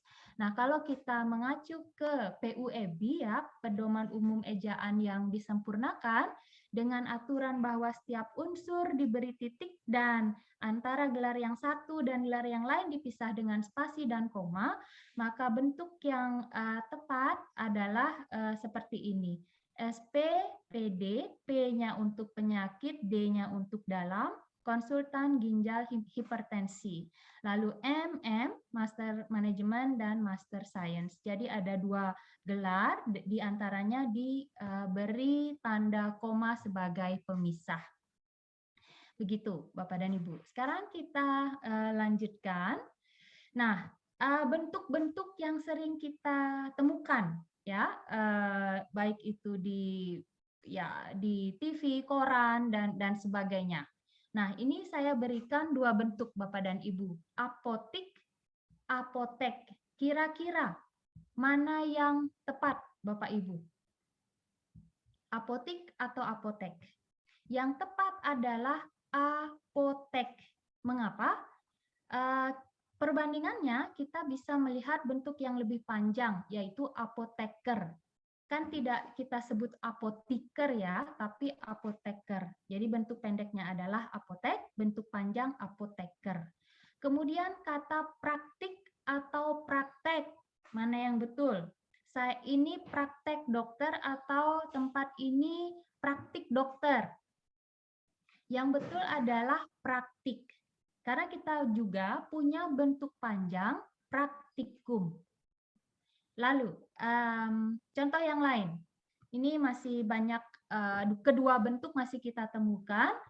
Analisis atau analisa ya, hipotesis atau hipotesa, sintesis atau sintesa, dialisa atau dialisis. Tapi kalau yang terakhir sudah Bapak Ibu dengarkan dari Dr. Fitri tadi, dialisis. Begitu ya. Nah, untuk bentuk sis dan sa ini Bapak dan Ibu, yang tepat adalah yang berbentuk sis ya, analisis, hipotesis, sintesis. Selanjutnya, contoh lain, pemerintah memberi himbauan atau memberi imbauan. Yang tepat adalah imbauan Bapak dan Ibu, jadi tanpa H. Jadi kata kerjanya mengimbau, lalu pemerintah memberikan imbauan misalnya. Dan yang terakhir, risiko atau resiko. Ya, bentuk yang tepat adalah risiko. Nah, ini beberapa contoh hal kecil begitu, tapi tetap harus kita perhatikan supaya kita bisa berbahasa dengan cermat. Nah, Bapak dan Ibu, tadi hal-hal kecil yang saya sampaikan itu akan saya sambung dengan hal yang lebih luas sedikit begitu tentang literasi. Ya, tapi sebelumnya kita tahu bagaimana bahasa itu berdinamika mengikuti perkembangan zaman dan penuturnya. Misalnya dahulu kita tidak tahu ada tidak ada kata warganet, tapi sekarang dengan perkembangan internet dan sebagainya, kata warganet, media sosial itu menjadi istilah-istilah yang populer pada masa revolusi industri ini. Kemudian ketika COVID melanda dunia, muncul lagi istilah-istilah, misalnya ada orang tanpa gejala, pasien dalam pengawasan, dan seterusnya. Dan artinya Bapak dan Ibu, perkembangan istilah begitu cepat. Dan kadang-kadang perkembangannya itu bahkan tidak sebanding dengan upaya pemerintah untuk memadankan atau menyosialisasikan istilah tersebut. Dan sering sekali akibatnya adalah masyarakat tidak dapat mengikuti perkembangan bahasa, entah itu kosakata atau istilah, dan akhirnya mengalami kesulitan untuk memahami informasi yang berkembang. Nah, ini mungkin hanya saya tampilkan hanya beberapa istilah umum yang sering kita temukan sehari-hari. Misalnya kita sering mendengar kata screening. Apa sih sebenarnya screening? Nah, kalau untuk kita orang awam, itu screening itu bisa kita artikan sebagai bentuk deteksi dini ya, untuk tahu oh seseorang punya penyakit atau tidak dan seterusnya. Kemudian ketika kita bicara tentang faktor risiko, artinya kita sedang berbicara soal berbagai hal yang dapat meningkatkan risiko. Seperti tadi misalnya ternyata diabetes begitu ya, meningkatkan risiko seseorang kena gagal ginjal dan seterusnya. Lalu, nah yang sering juga kita baca di entah itu di internet atau di koran, komorbid itu sering sekali, apalagi saat pandemi ini. Sebenarnya komorbid itu apa sih? Nah, ternyata komorbid itu adalah penyakit penyerta selain penyakit utama yang diderita seseorang. Ini saya dapatkan dari Kompas, misalnya nih, contohnya dalam konteks penderita diabetes misalnya, komorbidnya bisa berbentuk fatty liver, penyakit jantung, dan seterusnya. Dan tidak juga untuk kita bingung begitu untuk membedakan antara komorbid dan komplikasi. Kalau komplikasi, saya pikir Bapak Ibu sudah tahu, artinya penyakit yang baru yang timbul sebagai tambahan pada penyakit yang sudah diderita atau sudah ada. Nah, kemudian saat ini juga pandeminya dikatakan selesai dan akan menjadi endemi. Kira-kira maksudnya apa sih begitu? Jadi kalau pandemi itu kan wabahnya serempak dan di mana-mana. Secara geografis wilayahnya luas sekali. Nah, beda dengan epidemi. Kalau epidemi dia juga berjangkit dengan cepat, tapi wilayahnya itu lebih terbatas dibandingkan dengan pandemi. Nah, mengapa akhirnya nanti ini konon nih si COVID-19 akan disebut endemi? Nah, disebut endemi ketika penyakit yang berjangkit di suatu daerah menjadi penyakit yang konstan atau akan menjadi penyakit yang biasa ditemukan di dalam suatu populasi atau geografis tertentu. Misalnya kita di Indonesia yang menjadi endemi adalah demam berdarah atau malaria. Nah, nanti nih COVID sepertinya akan juga menjadi endemi di Indonesia, tapi mudah-mudahan bisa tuntas dan tidak menjadi endemi. Nah, ini beberapa contoh juga Bapak dan Ibu istilah umum yang sering kita temukan akhir-akhir ini. Karantina itu dibatasi, orangnya masih terduga terinfeksi. Tapi kalau isolasi itu sudah pasti dia kena penyakit, kemudian harus dipisahkan dari orang lain yang sehat. Kemudian kita juga diperkenalkan istilah physical distancing yang artinya menjaga jarak fisik. Lalu ada social distancing, menjaga jarak sosial. Artinya selain menjaga jarak fisik, ada aturan harus tetap di rumah, kemudian menghindari tempat umum, dan sebagainya. Nah, sekarang Bapak dan Ibu, mengapa sih kita perlu pikir soal bahasa dalam konteks kesehatan? Nah, kita bisa ambil logika bahwa jika tingkat literasi masyarakat rendah, ya, kemampuannya memahami suatu bacaan atau informasi tentang kesehatan itu rendah, maka pesannya tidak akan bisa dipahami. Dan akhirnya tingkat kesehatan masyarakat pun menjadi rendah. Sebaliknya, jika tingkat literasi kesehatan masyarakat tinggi, pesannya dapat dipahami dengan baik, maka tingkat kesehatan masyarakat pun semakin tinggi. Dan logika ini Bapak dan Ibu sudah dibuktikan oleh berbagai studi begitu. Jadi bagaimana dampak literasi terhadap kesehatan. Nah, kalau literasi rendah, maka akibatnya adalah status kesehatan masyarakat semakin memburuk, lalu pengetahuan tentang perawatan medis berkurang, lalu pemahaman terhadap penyakit, pencegahan penyakit juga berkurang, dan akhirnya itu juga akan meningkatkan entah itu angka orang yang masuk rumah sakit atau peningkatan biaya kesehatan. Dan ini studi-studi lain yang juga memperkuat bagaimana literasi yang rendah dapat berdampak tidak baik kepada masyarakat. Ya, bisa menyebabkan kematian lebih tinggi dan seterusnya. Nah, sekarang secara umum Bapak dan Ibu, ketika kita bicara soal literasi kesehatan, yang dimaksudkan itu apa sih?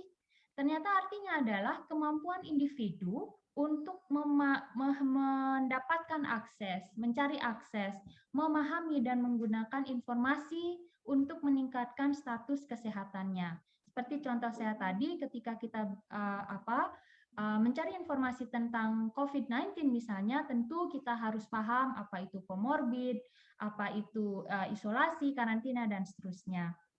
Selanjutnya, ada beberapa faktor yang memengaruhi literasi kesehatan.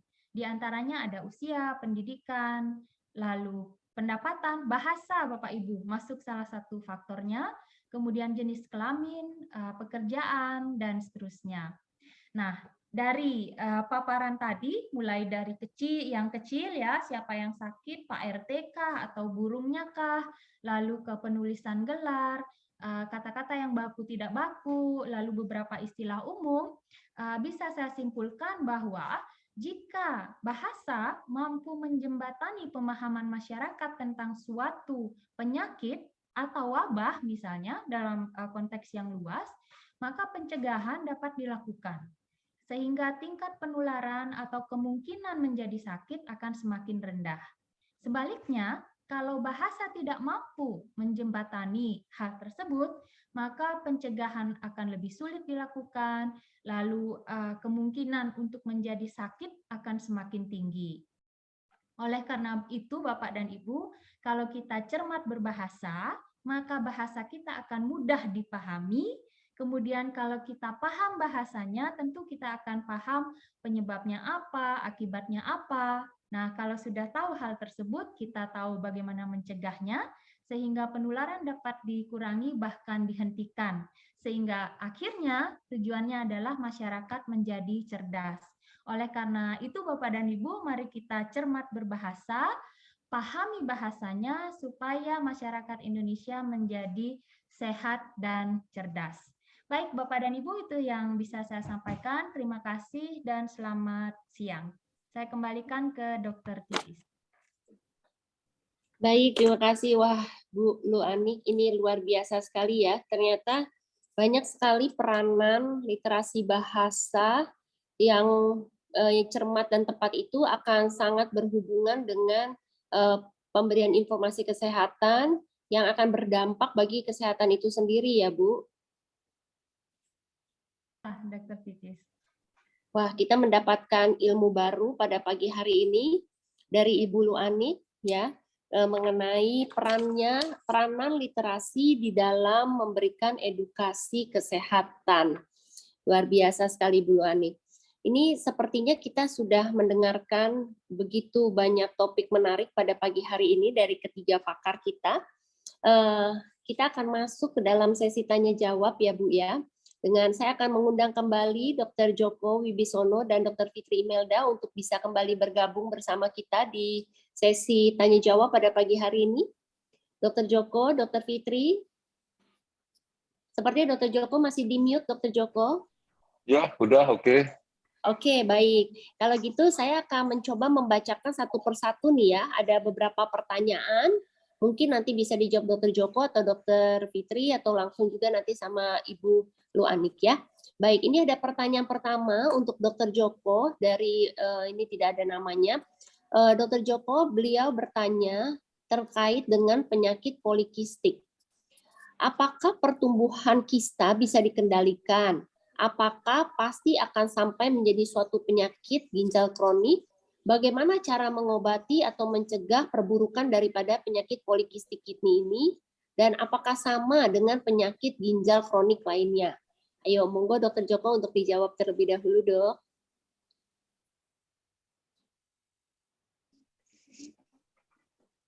Iya, terima kasih. Penyakit ginjal polikistik ini kan penyakit yang didapat ya, herediter ya.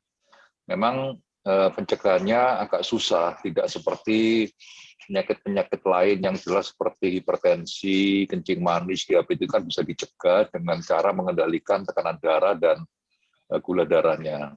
Tetapi tidak jarang pasien-pasien dengan penyakit polikistik kidney disease itu juga ada hipertensinya. Maka dalam hal ini kita juga tetap mengendalikan hipertensinya ya supaya tidak ikut memperberat penyakit ginjal polikistik itu ya. Penyakit ginjal polikistik ini juga memang kalau lambat laun suatu ketika dia akan jatuh ke CKD yang tidak jarang dia akan menjalani hemodialisis ya. Obat-obatan yang dipergunakan masih belum banyak ya. Ada yang mengatakan ya jangan banyak minum kopi, kata juga kopi itu juga mempercepat perkembangan dari penyakit ginjal polikistik itu.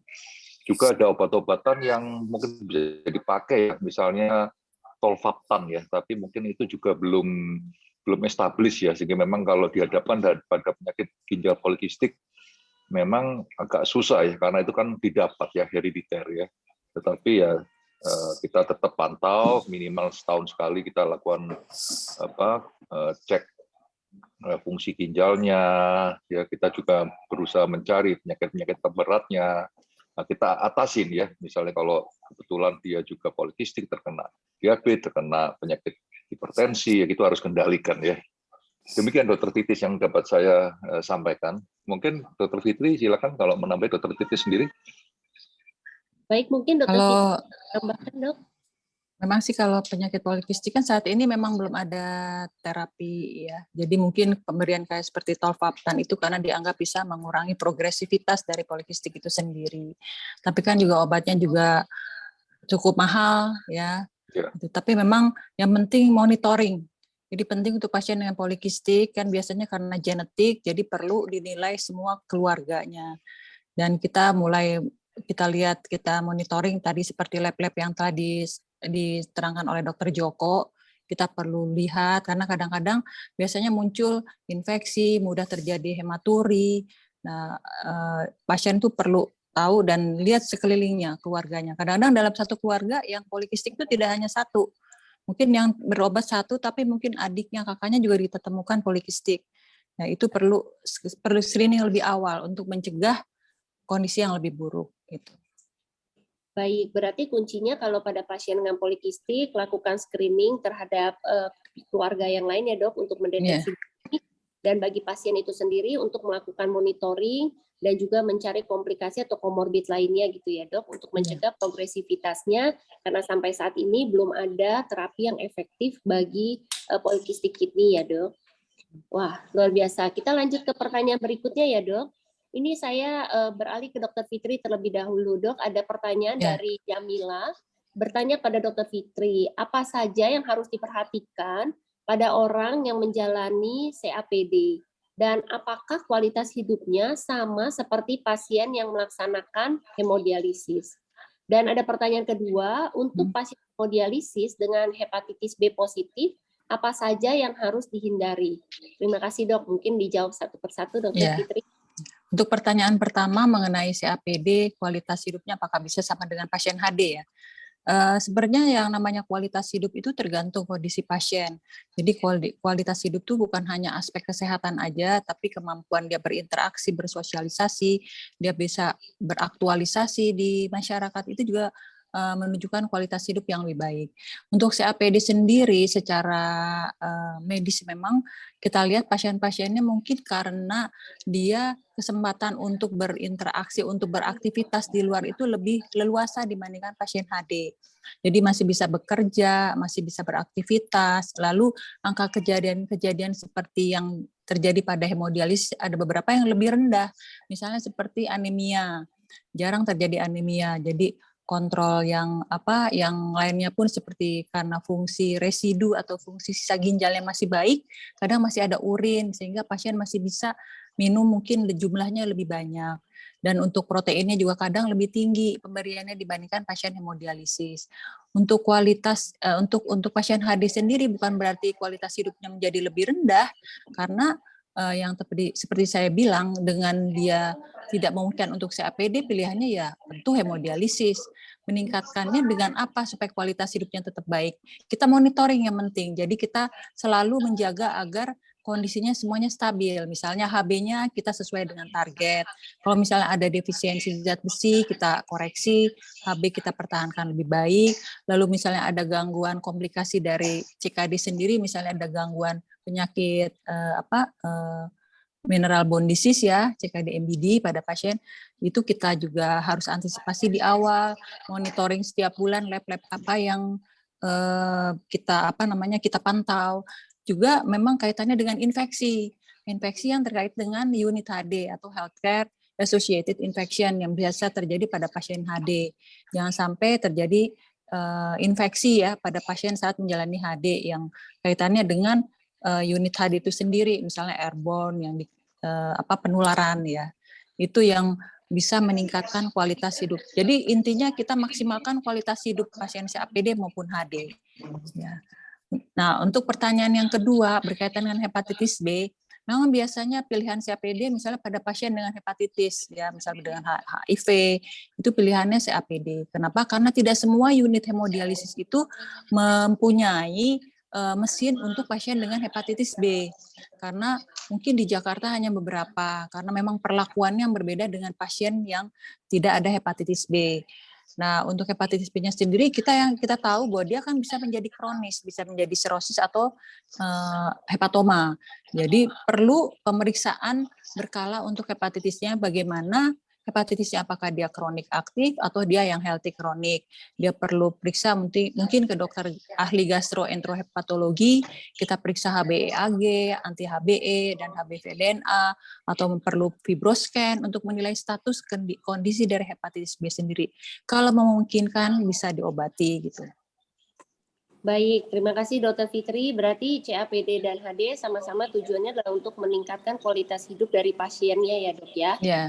Pasien hepatitis B, selain kontrol ke dokter spesialis ginjal hipertensi, tentu harus juga berkomunikasi dengan konsultasi ke dokter gastroenterohepatologi untuk penanganan hepatitis B-nya, mencegah ke arah sirosis hati ataupun hepatoma ya dok. Yeah. Baik, terima kasih Dr. Fitri atas jawabannya. Saya akan beralih ke pertanyaan berikutnya nih. Wah, ini ada pertanyaan untuk Ibu Dr. Luani. Dok, ini ada pertanyaan dok.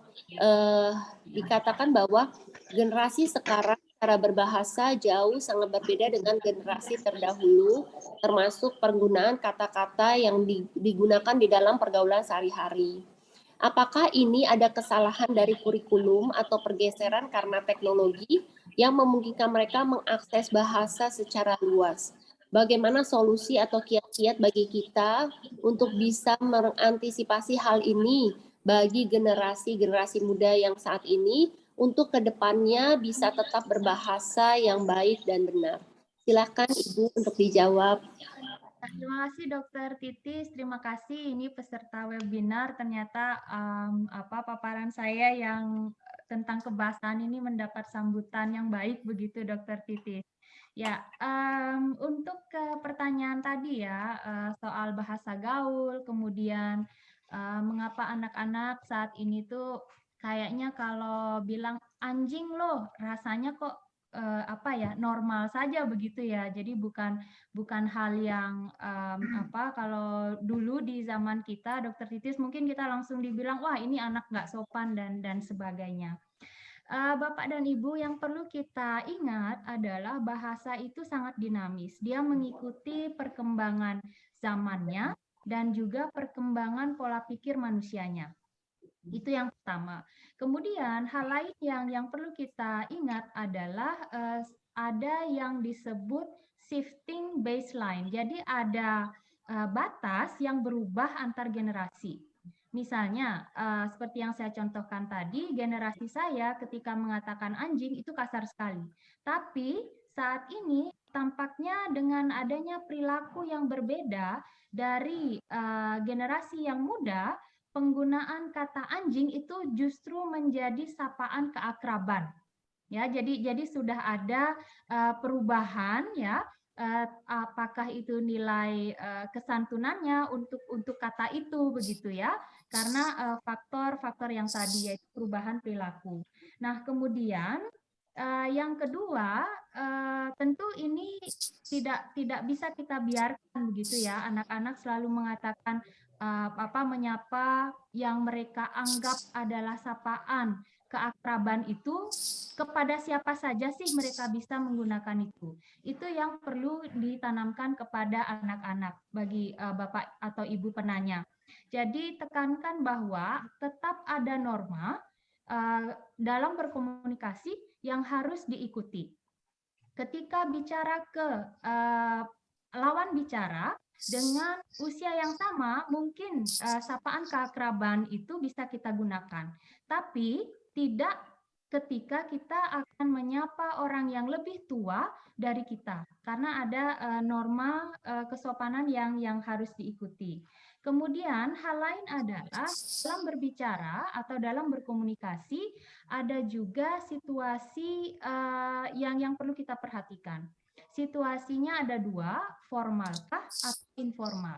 Dalam situasi informal, apakah itu dengan teman, dengan keluarga, sesuatu yang akrab seperti tadi mungkin bisa kita munculkan, tapi tidak ketika kita berbicara dalam konteks yang formal. Apakah itu di dalam kelas, kemudian di webinar seperti ini, atau konteks-konteks situasi percakapan formal yang lainnya. Nah, jadi saya pikir bagaimana kita bisa tips ya agar generasi muda tetap bisa berbicara dengan baik dan benar adalah dengan memahamkan mereka bahwa ada etika komunikasi yang harus dijaga. Walaupun tadi ada shifting baseline ya, perbedaan pandangan tentang suatu nilai yang terjadi karena pergeseran atau perubahan generasi di dalam masyarakat. Dan saya pikir ini bukan kesalahan kurikulum, Dr. Titis, tapi memang karena perubahan pola gaya hidup dari generasi muda kita. Mungkin itu yang bisa saya tanggapi. Terima kasih.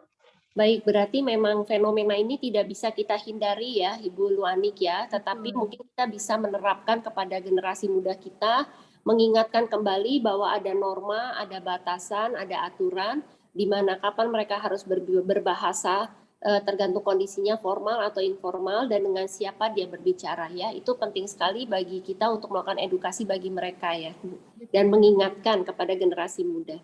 Baik, terima kasih Ibu Luanik atas informasinya. Saya lanjut ke pertanyaan berikutnya ya, Dok. Nah, ini ada pertanyaan nih untuk Dr. Joko kembali, Dok. Dari Dr. Joko ditanyakan sebagai berikut. Dok, anak tetangga saya dari SMP sudah menjalani hemodialisis. Pola makan minumnya tidak suka air putih, senangnya minum air kemasan, minuman kemasan ya. Apakah benar dengan mengkonsumsi minuman kemasan terus-menerus atau hanya mengkonsumsi air putih sedikit bisa menjadi salah satu penyebab penurunan daripada fungsi ginjal? Silakan Dok untuk dijawab terlebih dahulu. Ya, terima kasih. Itu sejak usia 15 tahun tadi ya, hemodialisis ya? Ya, dari SMP berarti sekitar 12 ya Dok? Ya, sampai sekarang masih tetap hemodialisis ya. Ya, sebetulnya minuman kemasan ini maksudnya apa? Misalnya teh botol atau aqua atau Sprite gitu ya? Iya, mungkin yang berwarna-warna itu ya Dok? Iya, iya. Ya, sebaiknya sih dianjurkan tetap minum air putih ya. Ya, minum air kemasan itu ya boleh-boleh saja. Namanya masih anak ya. Kita punya orang dewasa juga kadang-kadang pengen tuh ya minum teh botol, sometimes kita minum Sprite, sometimes minum Coca-Cola. Tapi itu kan tidak everyday gitu ya. Jadi menurut saya asupan kalau untuk everyday sih lebih baik air putih ya. Air putih tentunya ya dalam kehidupan sehari-hari ya kita tetap boleh minum teh, boleh minum kopi, tetapi ya asal tidak berlebihan ya. Apalagi kan sudah hemodialisis, yang penting adalah dijaga asupan perharinya ya.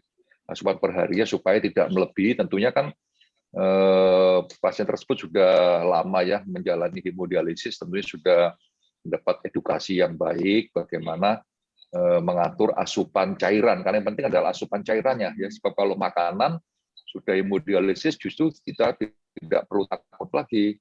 tidak perlu pantang protein lagi, malah justru harus banyak makanan bergizi, lebih tinggi proteinnya, ya, supaya kita tidak kekurangan protein, karena kita tahu bahwa saat proses hemodialisis, apalagi kalau saat proses CAPD, itu protein kita lolosnya lebih banyak, ya. Jadi kalau asupan cairan tentunya saya jawab ya sebaiknya air putih, dan tentunya adalah seimbang.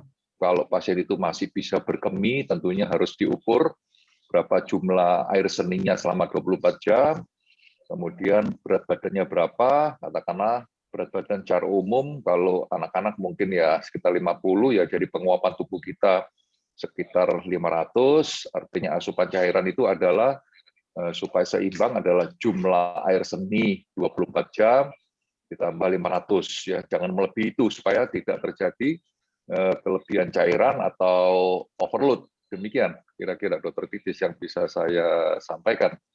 Terima kasih. Terima kasih Dokter Joko. Jadi minum air putih tetap menjadi pilihan utama ya Dok. Kalaupun misalnya Betul. pengen minum minuman yang berwarna atau berasa seperti itu, ya hanya secukupnya aja sekali-sekali dan tidak dijadikan minuman utama ya Dok ya. Dan Iya. dengan penyakit ginjal sendiri, tadi ada pesan Dokter Joko untuk mengatur intake cairannya supaya tidak terjadi overload. Lalu kemudian saya ada pertanyaan lagi nih untuk Dokter Fitri ya Dok, ada Dokter Fitri nih Dok. Jadi ditanyakan nih, jadi kakek saya sudah lama menderita diabetes dan akhirnya divonis dokter untuk menjalani hemodialisis sebelum akhirnya meninggal. Sekarang ayah saya udah usia 72 tahun. Pertanyaannya ya Dok, dia bertanya, jadi ayahnya ini menderita penyakit diabetes dan juga penyakit darah tinggi, hipertensi ya.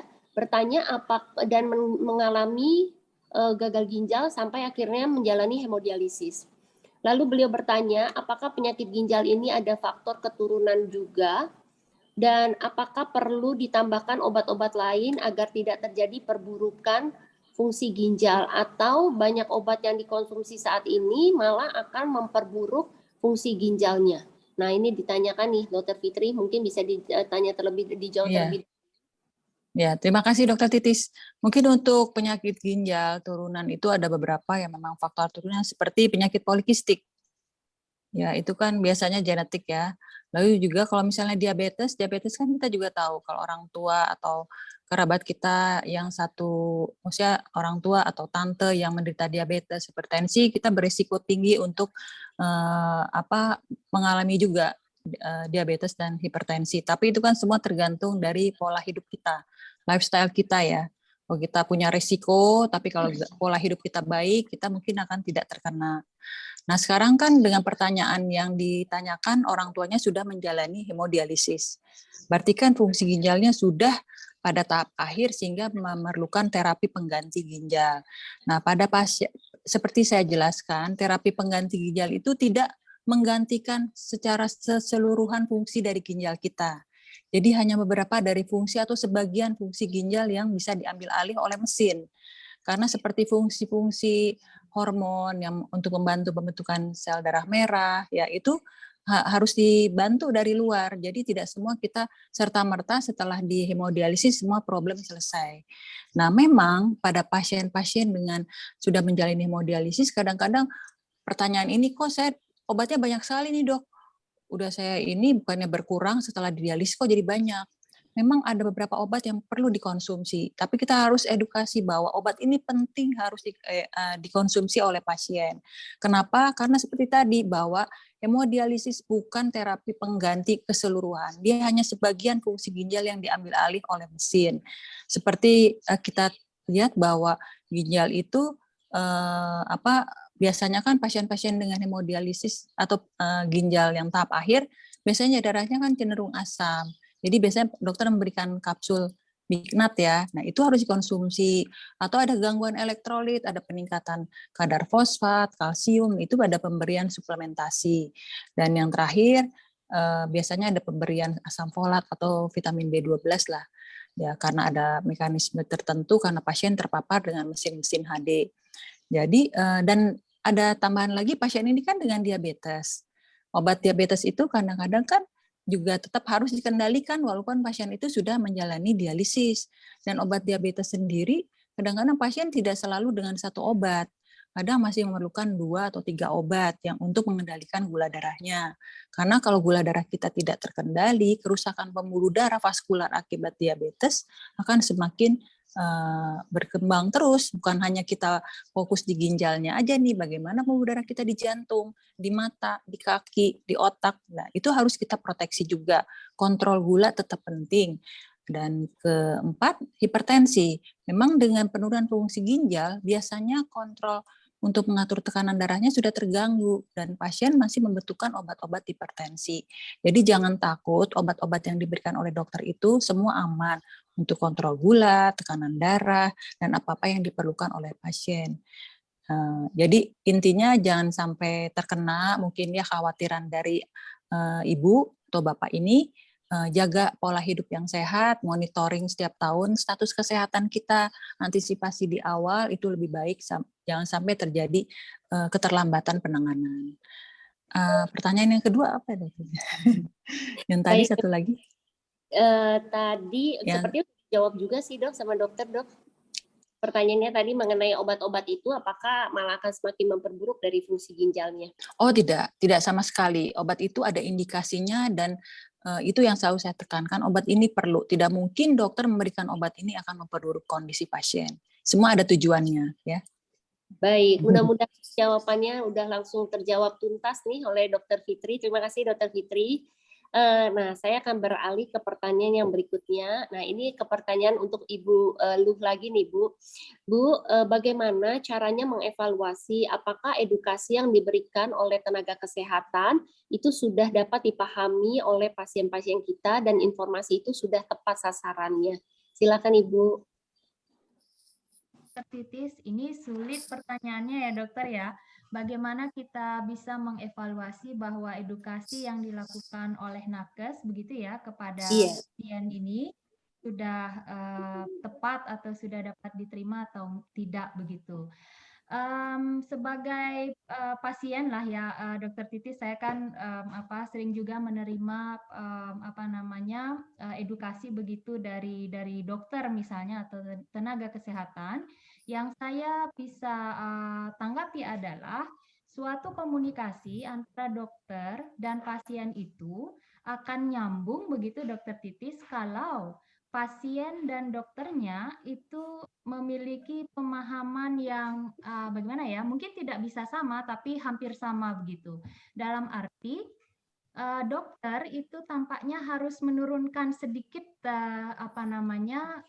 istilah-istilah yang digunakan. Jadi membuat istilah-istilah kedokteran yang sulit dipahami itu menjadi istilah yang lebih mudah atau lebih umum untuk dipahami oleh pasien.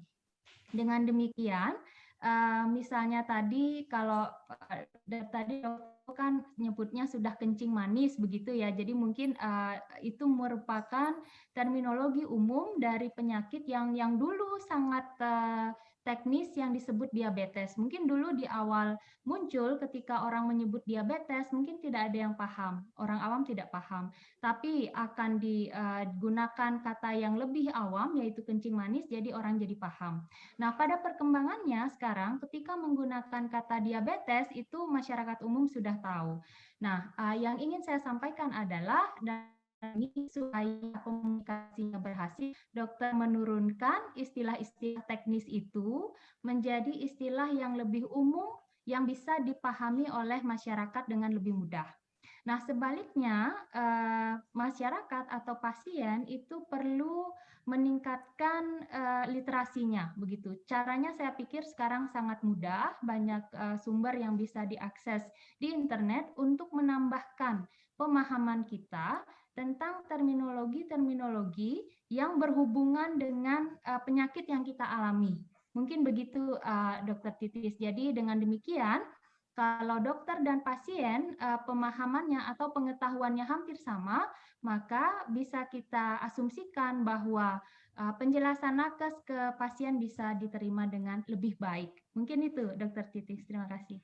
Baik, terima kasih Bu. Jadi penting sekali ya Bu, keseimbangan ya. Jadi nakes juga harus memperhatikan literasi bahasa yang kita pakai, tetapi masyarakat awam juga harus meningkatkan pengetahuan tentang literasi bahasa ya, sehingga informasi itu akan sampai dan berguna bagi masyarakat tersebut ya. Terima kasih Ibu atas penjelasannya. Nah, sepertinya nih masih ada beberapa pertanyaan, mungkin akan bisa dijawab sedikit lagi oleh Dokter Joko nih Dok. Ini ada pasien dari RSCM. Beliau sudah mengalami hipertensi dan mengkonsumsi beberapa obat seperti Herbeser 200, Tanapres 10 mg, Clonidin 15, tetapi tekanan darah masih tinggi. Mungkin ada solusi, mohon pencerahannya dari Dokter Joko, Dok.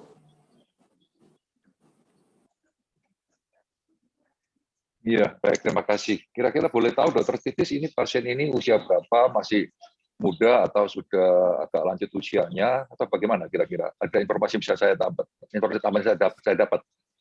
Nah, ini tidak ada informasinya nih Dok. Beliau hanya menulis bahwa beliau sudah mengalami gagal ginjal kronik, tapi tidak tahu juga apakah sudah hemodialisis atau belum. Saya juga tidak tahu karena ini tidak ada informasinya Dok. Tapi sepertinya kombinasi beberapa obat, tapi tekanan darah masih tinggi. Mungkin ada tips dari Dokter Joko? Ya, mungkin kalau saya tangkap ini hipertensi pada kondisi khusus ya. Pasien sudah mengalami penyakit ginjal kronik, kita tahu berarti ini terkait dengan penyakit ginjalnya, mungkin suatu hipertensi karena renal-parenchymal kidney disease ya. Karena kita tahu memang penyakit ginjal kadang-kadang ini bisa menyebabkan high renin ya, sehingga makin meningkatkan tekanan darahnya.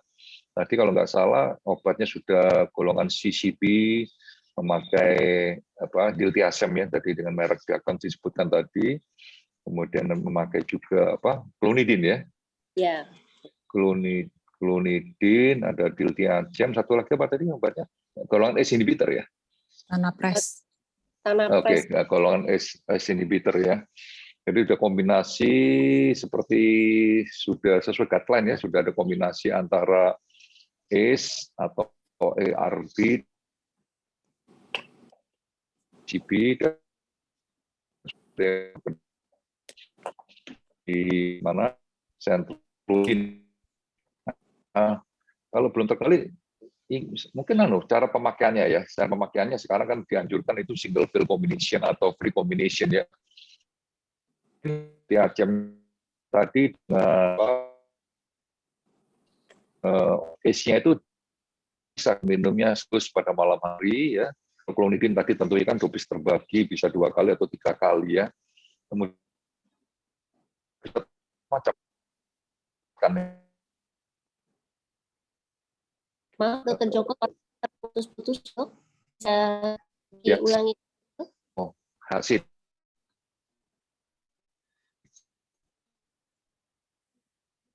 Kalau sudah lanjut ya pilihannya tidak asetit tetapi bisa furosemid, tapi ini perlu ditambahkan dulu gitu ya, karena sudah ada golongan kita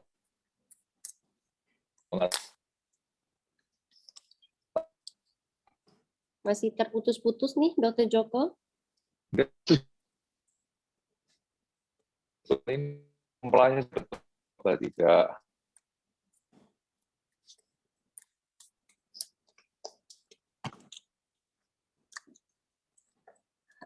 Halo, Dokter Joko. Sepertinya terputus ya. Apa Dokter Fitri mendengar jelas, Dok? Saya jelas dengar pertanyaannya. Oh, iya. Kalau gitu mungkin sambil menunggu. Mau tambahkan? Ya. Boleh. Dokter Fitri. Saya mau nambahkan. Maksudnya? Ya, boleh Dok. Mungkin menambahkan, Dok. Jadi mungkin untuk hipertensi ini kita harus tahu kenapa tidak terkendali ya. Ataukah dia minum obatnya teratur, tepat waktu, dosisnya. Mungkin kan ini ada Herbeser, ada CCB, ada ACE, dan ada clonidin ya. Ini clonidinnya berapa kali minumnya? 3 kali 0,5 kah, 0,515 kah? Atau dan ini kita apakah bagaimana kenaikan berat badannya setiap kali HD? Karena bisa aja dia naiknya terlalu tinggi nih, mungkin setiap kali HD 3.500, kenaikannya ya 3,5 kilo. Nah itu harus evaluasi tuh. Mungkin ini volume, jadi mungkin cairannya kita harus evaluasi. Lalu obat-obatannya juga. Nah kalau misalnya memang tidak terkendali nih tekanan darah dengan 3 obat, dengan sudah maksimal, mungkin CAPD pilihannya.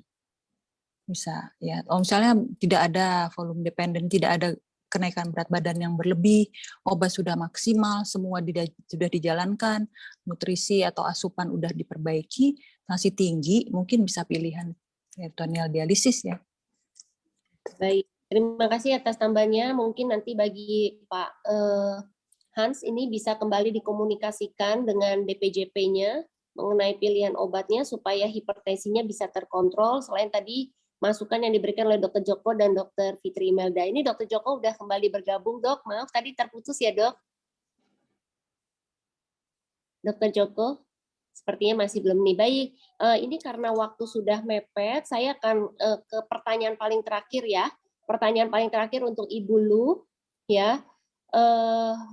Ditanyakan apakah ada tips and trick bagi supaya kita dari sisi awam bisa lebih mudah memahami penjelasan dari dokter atau tenaga medis. Silakan Ibu Lu untuk dijawab, Bu. Iya, terima kasih Dokter Titis. Mungkin pertanyaannya agak mirip dengan yang tadi ya Dokter Titis ya? Ya. Ya, kalau tadi saya sebutkan dokter akan menurunkan istilah-istilah teknis menjadi istilah-istilah yang lebih awam begitu, sedangkan kita dari pihak pasien selain mendapatkan informasi dari dokter, kita bisa menambah informasi kesehatan kita ya, baik terkait langsung dengan penyakit yang kita derita atau isu-isu kesehatan lain dengan cara mengakses sebanyak mungkin sumber informasi yang ada. Kalau sekarang kan internet sudah mudah sekali kita dapatkan, sehingga apa yang disampaikan oleh dokter itu cepat bisa kita terima dengan lebih baik begitu, Dokter Titis. Baik, terima kasih Bu. Jadi penting sekali bagi kita untuk meningkatkan literasi kesehatan ya, informasi tentang literasi kesehatan supaya bisa mendapatkan akses informasi yang lebih baik ya. Baik, sepertinya kita sudah menjawab semua pertanyaan yang diberikan oleh peserta webinar kita pada hari ini. Karena waktunya sudah mepet, sudah selesai jam 11, maka saya akan mencoba menyimpulkan dari ketiga pembicara yang sudah ditampilkan pada acara webinar pada pagi hari ini. Jadi sebagai kesimpulan, ginjal memiliki fungsi yang sangat banyak, sehingga apabila terjadi gangguan fungsi ginjal, maka akan memberikan dampak bagi kesehatan. Oleh karena itu, penting sekali bagi pasien untuk melakukan pemeriksaan rutin terhadap kesehatan ginjal. Tujuannya adalah untuk melakukan deteksi dini terhadap kerusakan atau gangguan daripada fungsi ginjal. Dan apabila sudah mengalami gangguan atau penurunan daripada fungsi ginjal, segera konsultasikan dan komunikasikan dengan dokter agar dapat diberikan edukasi dan juga terapi pengobatan yang tepat untuk mencegah progresivitas daripada kerusakan ginjal tersebut. Dan apabila sudah mencapai pada penyakit ginjal tahap akhir di mana memerlukan terapi pengganti ginjal, yang sudah disebutkan tadi ada beberapa tipe terapi pengganti ginjal seperti hemodialisis, peritoneal dialisis, dan juga transplantasi ginjal. Untuk pemilihannya itu bisa dikomunikasikan dengan dokternya karena masing-masing dari terapi pengganti ginjal itu ada kelebihan dan keunggulannya. Selain itu dikatakan juga dari webinar ini adalah dengan menggunakan literasi bahasa kesehatan yang cermat, maka akan mampu memberikan informasi kesehatan yang tepat bagi pasien dan sekaligus akan membantu meningkatkan kesehatan bagi masyarakat. Demikian acara webinar pada pagi hari ini. Semoga yang menjadi tujuan daripada webinar ini yakni menjembatani kesenjangan pengetahuan untuk kesehatan ginjal yang lebih baik untuk kita semua bisa tercapai dengan baik. Dan saya mewakili Permefri Korwil Jakarta mengucapkan terima kasih yang sebesar-besarnya kepada ketiga pembicara, Dr. Djoko Wibisono, Dr. Fitri Imelda, dan Dr. Luh Anik Mayani atas kesediaannya untuk memberikan informasi yang sangat berharga pada pagi hari ini, dan juga kepada pihak sponsor yang sudah mensupport acara ini dari PT AstraZeneca. Terima kasih PT AstraZeneca karena sudah memberikan supportnya pada acara webinar awam. Mungkin kita akan bertemu pada webinar awam yang berikutnya, dan acara ini dapat disaksikan kembali di kanal YouTube PB Pernefri. Saya akan menutup acara pada pagi hari ini. Selamat siang, salam sejahtera buat kita semua. Tetap sehat dan tetap semangat dalam menjalani sehari-hari. Terima kasih, salam sehat untuk kita semua.